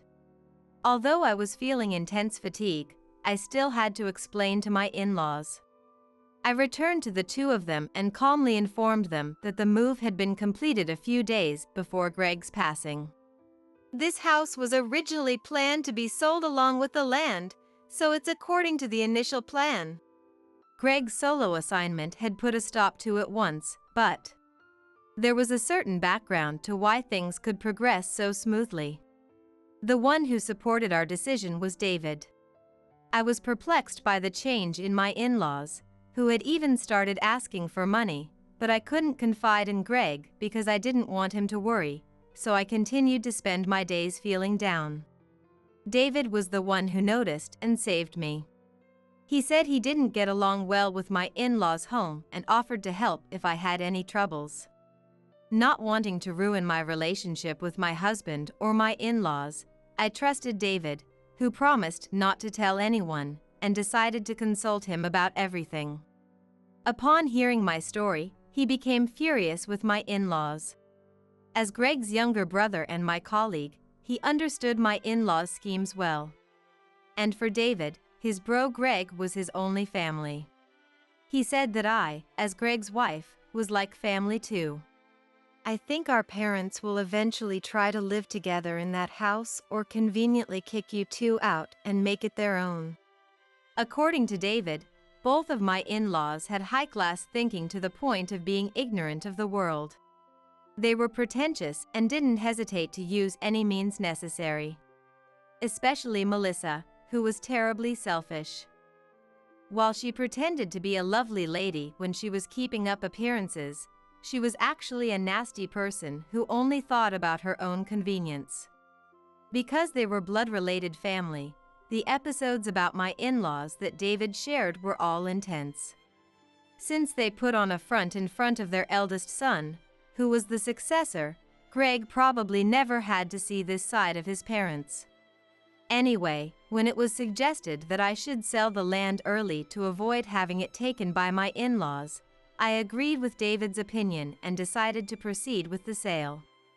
No matter how precious it was, having been left by my dear grandfather, I wanted to avoid this house becoming an obstacle for my husband and me.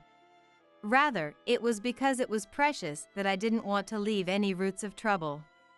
Of course, I didn't decide on my own. I discussed it with Greg while he was still alive and got his consent. At that time, he learned about all of his parents' actions.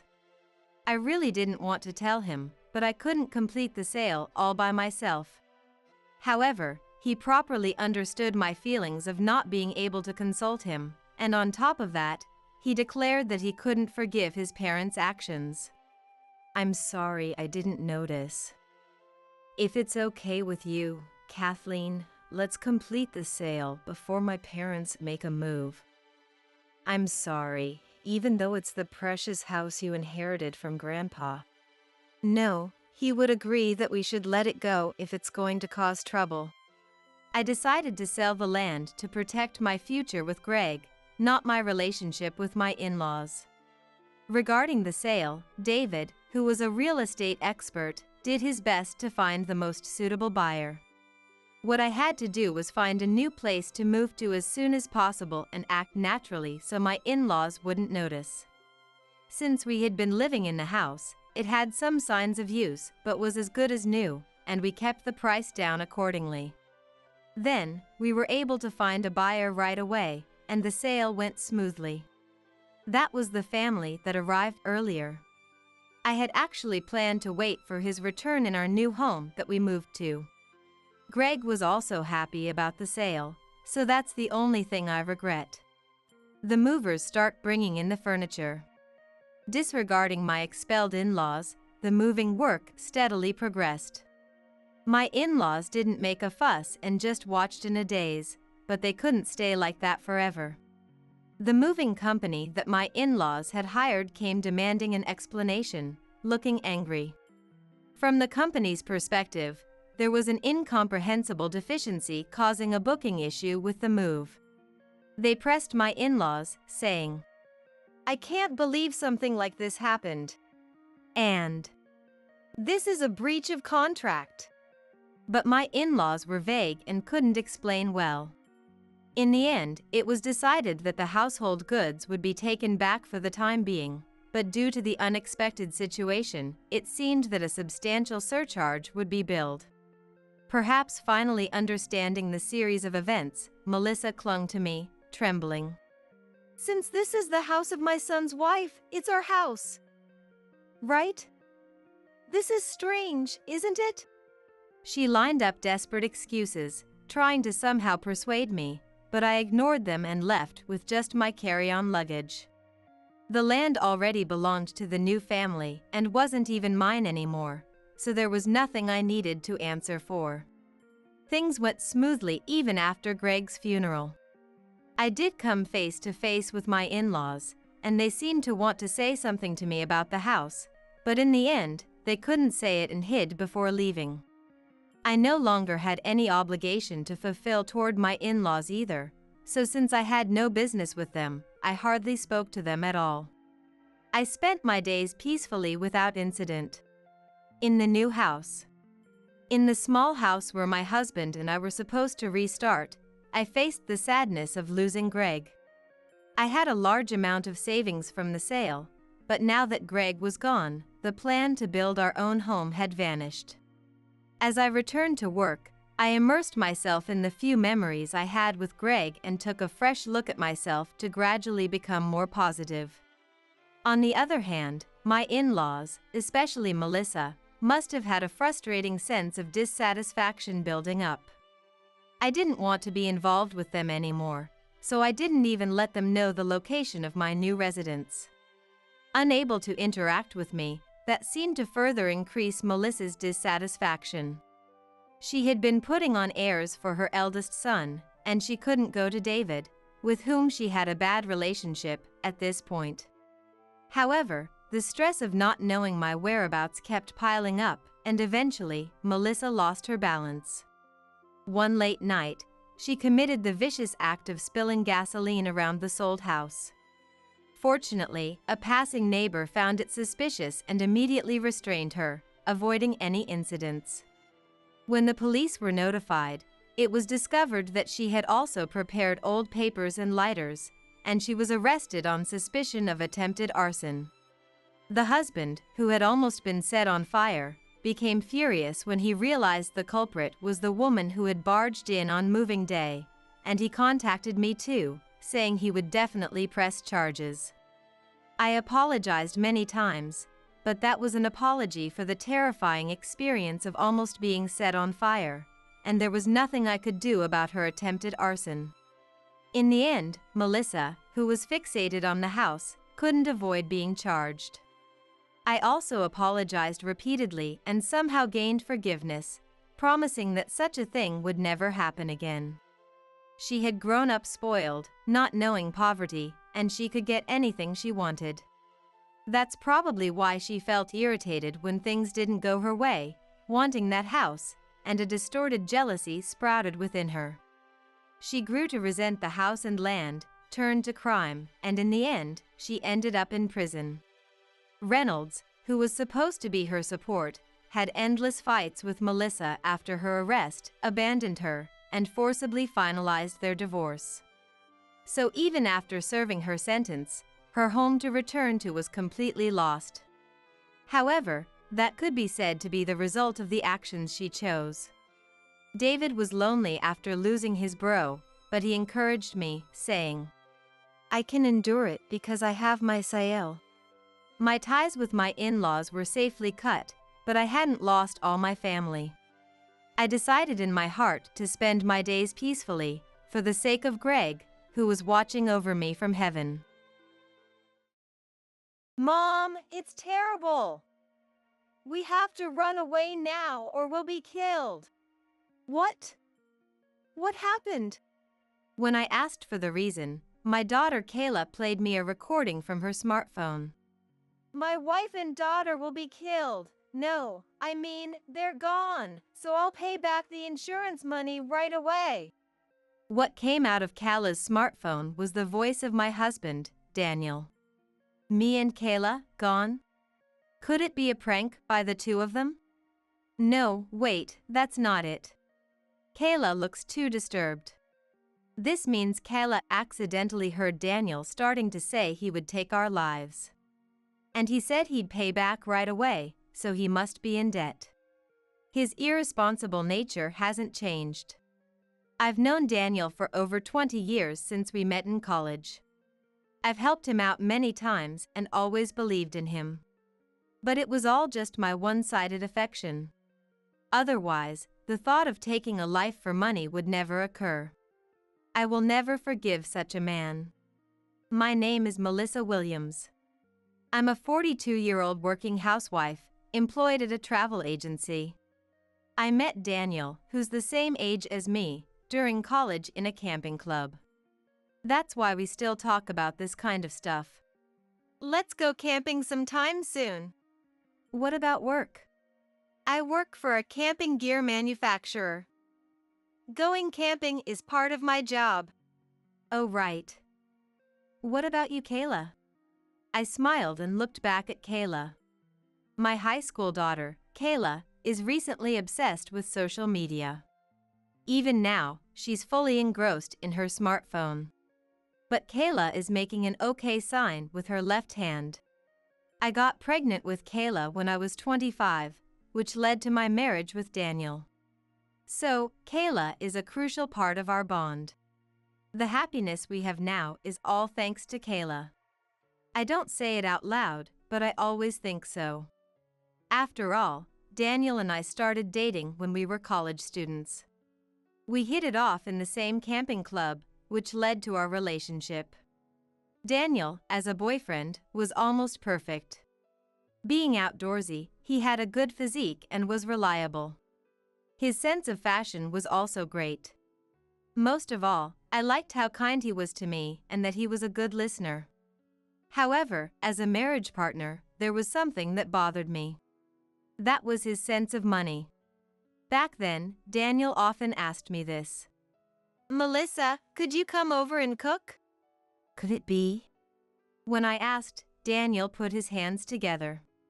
Then he would plead. Sorry, I'm broke. I have nothing to eat until my part-time job paycheck comes in. Figures. Daniel being broke was a usual occurrence, so being asked like this was common. Please, just until I get my paycheck next week. Make meals until then. I guess I have no choice. Is that okay? To Daniel's question, I nodded slightly. In fact, Daniel has no parents. He lost them in a fire at his house when he was in middle school. I wonder if Daniel doesn't get any money from home? I've thought this more than once or twice. But it's private, so I couldn't easily ask. Afterward, I bought groceries at the supermarket and visited Daniel's room. I've been waiting, Melissa. Come on in. Guided by Daniel, I entered the room. Then, instantly, something caught my eye. What's this? This? Cool, right? I bought it, Daniel said proudly.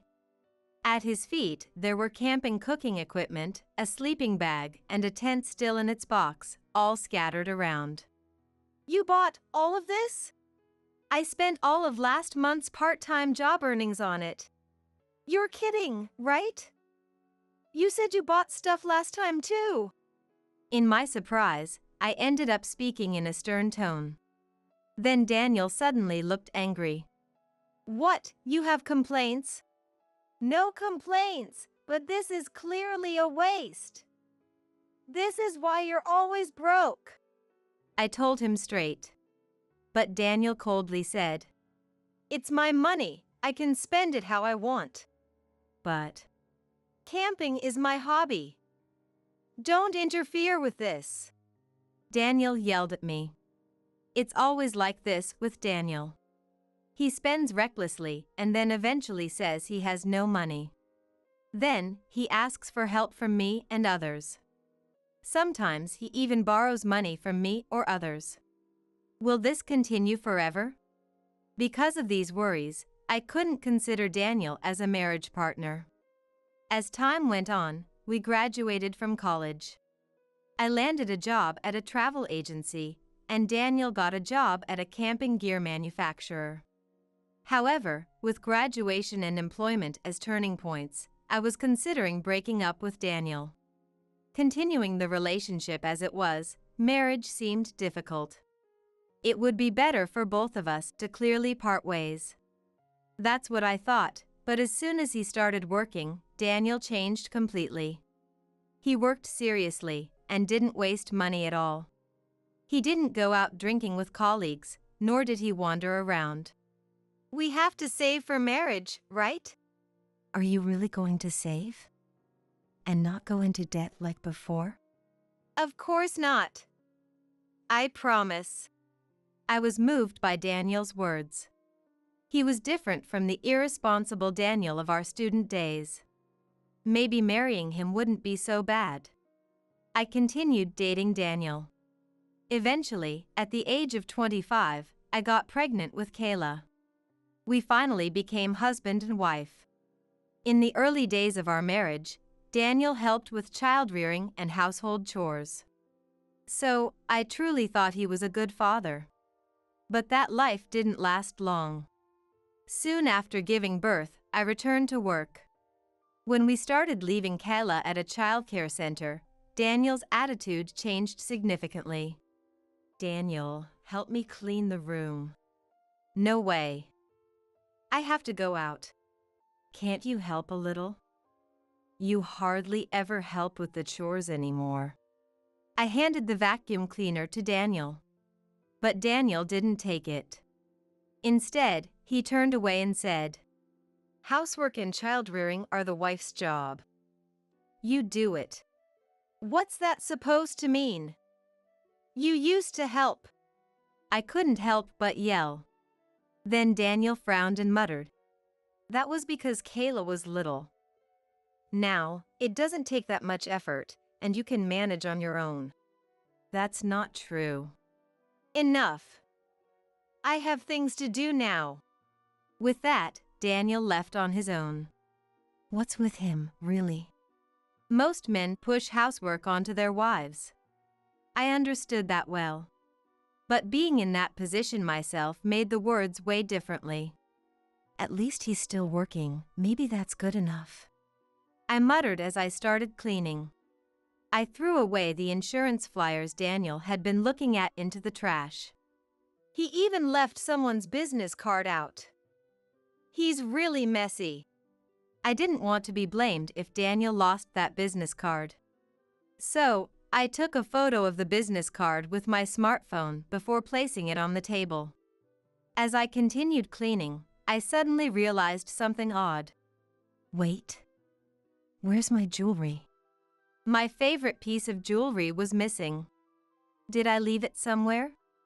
No, I'm sure I put it in its case. I searched the room while cleaning, but it was nowhere to be found. Hours went by, and when Daniel came home in the evening, I asked him, "Daniel, have you seen my jewelry?" I don't know." "You didn't sell it, did you?" Daniel looked flustered when I asked, but he quickly denied it. Of course not. Yeah, right. The possibility of Daniel having sold it existed, but there was no proof. Despite my suspicions, I couldn't press him any further. Despite such misunderstandings and small troubles, we were living happily. Over time, Kayla grew up and became a high school student. With less to worry about, I focused on my job. I was leading a fulfilling life. Then one day, Daniel, who had returned from work, asked me, "Melissa, are you insured?" "I am insured, yes." "Good, then." I felt uneasy about Daniel's odd behavior. When I sat in front of Daniel, he handed me a pamphlet. He started talking fluently as he showed it to me. "A housing complex is being built in the next town." "A housing complex?" "A place with built houses for sale. Houses all lined up and—" Daniel showed me photos on his smartphone. "I see," I thought, then Daniel said something unexpected. "I actually want to buy a new house there. That's why I asked about the insurance."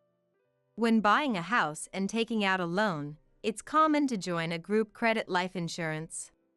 That's all he was asking about, Daniel said. "Buying a house? Are you sure it's okay?" "Of course. It might trouble you, but it's no trouble at all. I'll work hard too, so let's buy one."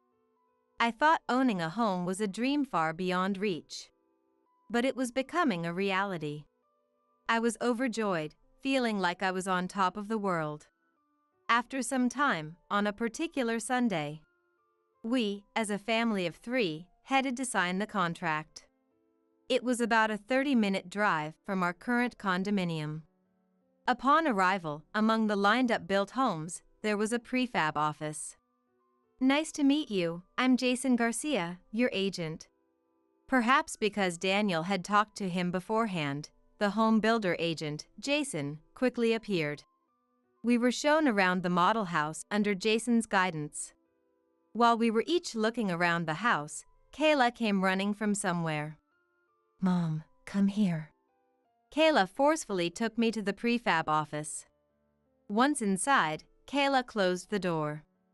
"What's wrong, Kayla?" "Mom, it's terrible. We have to run away now or we'll be killed." "What? What happened?" When I asked for the reason, Kayla played me a recording from her smartphone. "My wife and daughter will be killed. No, I mean, they're gone, so I'll pay back the insurance money right away." "It's okay, I'll pay it right away." The voice coming from Kayla's smartphone was Daniel's. Moreover, he sounded terribly panicked. Me and Kayla, gone? Before that, he almost said kill. Could it be a prank by the two of them? No, wait, that's not it. Kayla looks too disturbed. This means Kayla accidentally heard Daniel starting to say he would take our lives. And he said he'd pay back right away, so he must be in debt. His irresponsible nature hasn't changed. I've known Daniel for over 20 years since we met in college. I've helped him out many times and always believed in him. I thought we had been supporting each other since we got married. But it was all just my one-sided affection. Otherwise, the thought of taking a life for money would never occur. That man. I'll never forgive him. Confused still, I asked Kayla. "Kayla, how did you get this?" "Dad was talking on the phone outside, so we wouldn't hear," said Kayla, with a pale face, trembling. I hugged Kayla. "Dad almost said kill. That means to kill, right?" "It's okay, Kayla. I'll take care of it.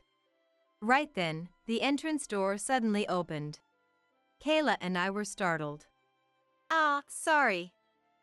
I was in a hurry. It was Jason who entered. Peering outside, Jason locked the office door. Then he whispered to us, Escape now without Daniel finding you. He was talking about something terrible. Something terrible? Yes, about you too. The agent struggled to find words. It seemed he heard the same thing as Kayla. Well, my daughter heard that conversation too. When I mentioned this, Jason looked shocked. Then it's clear. Daniel is being held back by my colleague, so leave through the back now. Okay. I really want to confront Daniel now. But Kayla is too frightened. I can't leave Kayla alone and go to Daniel.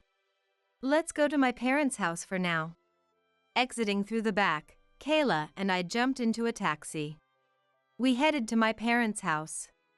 Arriving at my parents' house in about an hour, I briefly explained the situation and left Kayla with them. Then I headed to a nearby law firm. On the way, my smartphone rang. It was Daniel.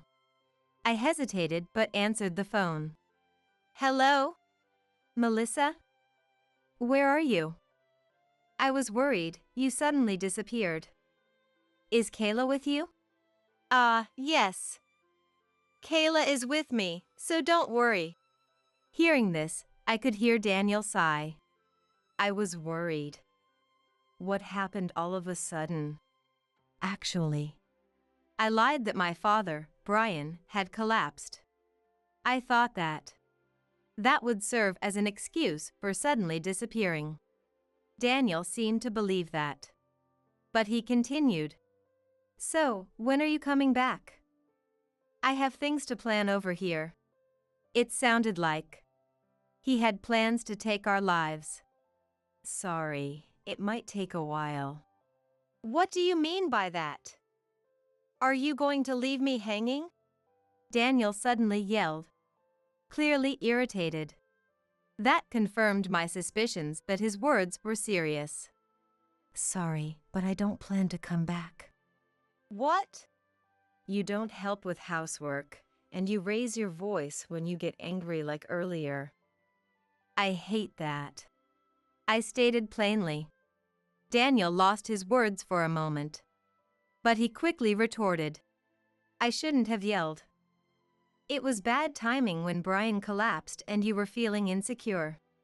It's too late to apologize now. Let's take this chance to put some distance between us. Bringing up divorce might make him suspicious, so I reluctantly said that. Then Daniel became visibly upset. You're hiding something, aren't you? We were just talking about buying a house. Yes, but it's an affair, isn't it? You got a call from your lover and suddenly want a divorce from me.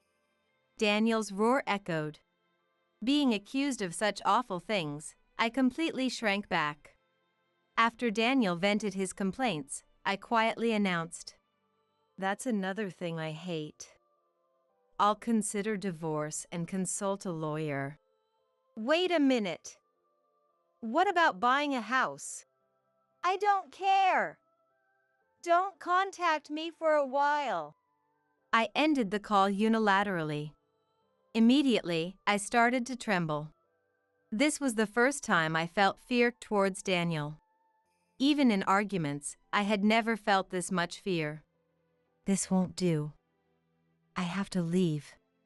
I resolved to get a divorce. Afterwards, I informed my company I would be taking some time off. Then I consulted a lawyer about the divorce. I also decided to submit the recording to the police and have them investigate Daniel's debts. While discussing, I remembered something. Speaking of which, that business card. A business card I found while cleaning a little while ago. Thinking back, the company name was Finance. Clearly a financial-related business card, but not a well-known consumer finance company. Could it be a malicious lender? Feeling uneasy, I showed it to the lawyer. Sure enough, it was suspected to be from a malicious lender. In essence, here's the situation. Daniel borrowed money from some malicious lender.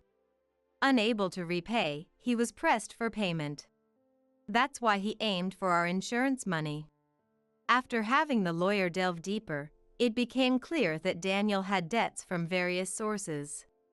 Not just consumer finance companies, but also colleagues and malicious lenders. The cause was gambling. Unbeknownst to me, Daniel had apparently been addicted to gambling since our college days. All I could do was sigh. However, I couldn't just leave things as they were. I have to divorce him before it affects Kayla. I resolved to tell him it's over. It's been a week since I fled from Daniel. He hasn't contacted me, but I never know when he might show up. I need to find out what Daniel is up to. I called Daniel's company, but not to speak to Daniel. I had asked for Kent Martinez, a male colleague of Daniel's. Kent Martinez speaking, who is this? Kent asked with a puzzled voice. I decided to introduce myself boldly. I'm Melissa, Daniel Williams's wife. Oh, Daniel's wife. Yes, Daniel is here, I'll transfer you. Please wait. Don't transfer me to Daniel. I blurted out loudly. Kent fell silent for a moment. Then he hesitantly said, Is there something wrong? I explained the situation to Kent. I was confident Kent would believe me, because Kent too had lent a large sum of money to Daniel. Moreover, Daniel hadn't paid him back, or so he had told his subordinate. I had heard about it from the lawyer. And that's the situation. Really? Daniel did something that serious? Kent sounded incredulous. But I confirmed it was true. Then, I made a request of Kent.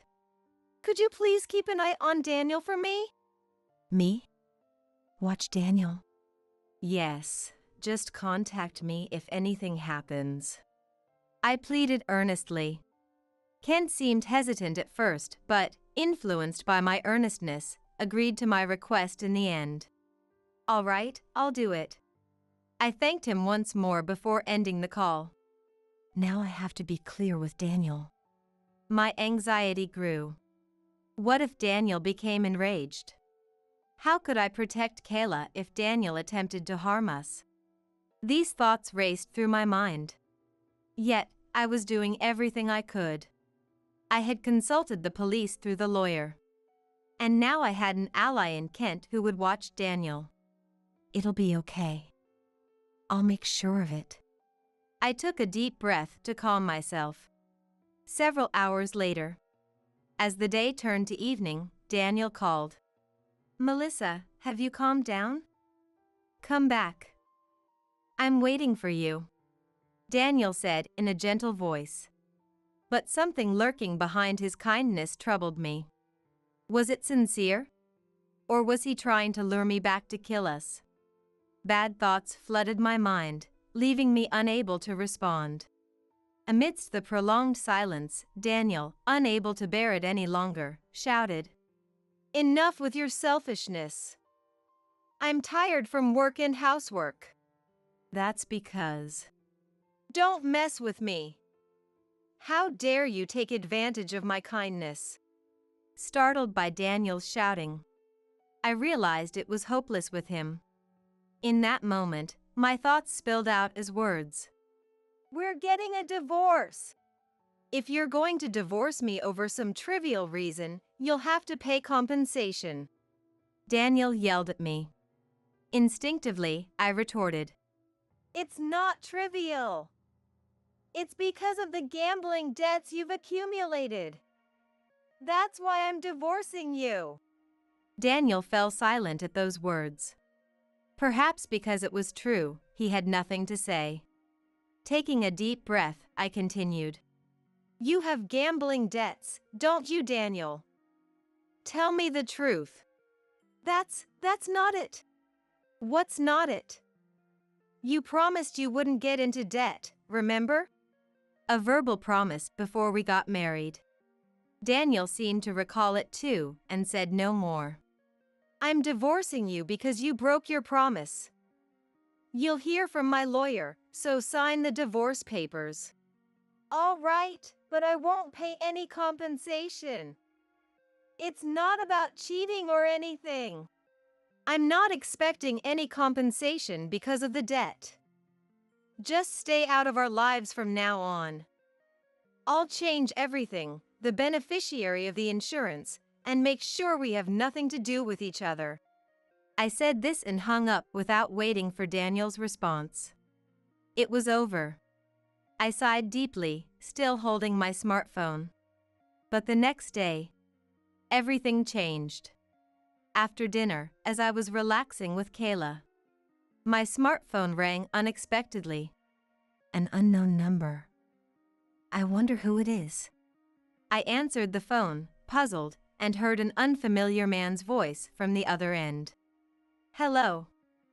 Is this Melissa Williams? I'm Officer Andrew Miller with the police. Police? The officer explained that. Because I had consulted the police about Daniel, they had increased patrols in the area. And just a short while ago, they had apprehended a suspicious man in front of my parents' house. Moreover, the man was carrying gasoline, intending to set my house on fire. And we extinguished the fire right away. However, the person claims to be your husband. My husband! Daniel! The police were holding Daniel, the suspicious man. I couldn't hide my shock. So, we rang the doorbell, but it seems you were out, so we contacted you by phone. Where are you now? I'm currently staying at a hotel with my family. Actually, I had heard some information. I explained the situation to the officer. The story goes back a few hours, when I was preparing dinner at my parents' house. I received a call from Kent on my smartphone. Melissa? You and your family should get away immediately. What happened? Daniel had brought a portable gasoline can used for camping. He said it was for work, but when I secretly checked, it was filled with gasoline. He might be planning to set the house on fire. That's what Kent said. So, I took Kayla and my parents and evacuated to a nearby hotel. At the same time, I had informed both the lawyer and the police about the situation. And while telling this story, I headed to the scene. Upon arriving in front of my parents' house, there were many police officers present. Moreover, Daniel was being restrained. Melissa! Explain this to me! Daniel's voice was almost a shout. But I ignored him and approached the police officer named Andrew who had called me. Is this your husband for sure? Yes, but there's no mistake that he's also a criminal. As I said that, Daniel shouted. Stop it! It's a misunderstanding, tell them. Why should I? Why? Because it's obvious. Why would I hurt my own wife and daughter? Daniel said this without a hint of remorse. In that moment, unable to contain my anger, I played the recording. Upon hearing it, Daniel collapsed to the ground. You wanted the insurance money, right? Well, you won't be getting any. Reflect on your actions behind bars. Wait, please! Shut up. Now you'll live in fear. Daniel looked puzzled at my words. I decided to explain further. You wanted to pay back the people who lent you money for your debts with our family's insurance money, right? I'm sure they'll come to collect even if you're behind bars. No way! No! Daniel began to struggle. Soon, police officers restrained him and took him away. Later, Daniel was charged with arson among other crimes and received a guilty verdict. He is appealing, so the verdict is not yet final. According to my lawyer, the malicious lenders who were demanding repayment from Daniel backed off, likely wanting to avoid police involvement after his arrest. Also, the amount Daniel had borrowed turned out to be less than expected. Either way, we were assured we would not be harmed. The lawyer made that clear. By the way, Daniel and I divorced shortly after his arrest. While I can't expect any compensation, the risk of Daniel trying to take my life is gone. Thanks to that, Kayla and I can live in peace. I also thanked Kent later for his help. It turns out Kent is single and likes outdoor activities, and we got a bit closer. We have a good relationship now. Maybe it could become something more once Kayla is independent. But that's a story for later. After all, the happiness we have now is all thanks to Kayla. I'm thinking of expressing my gratitude to Kayla for the first time.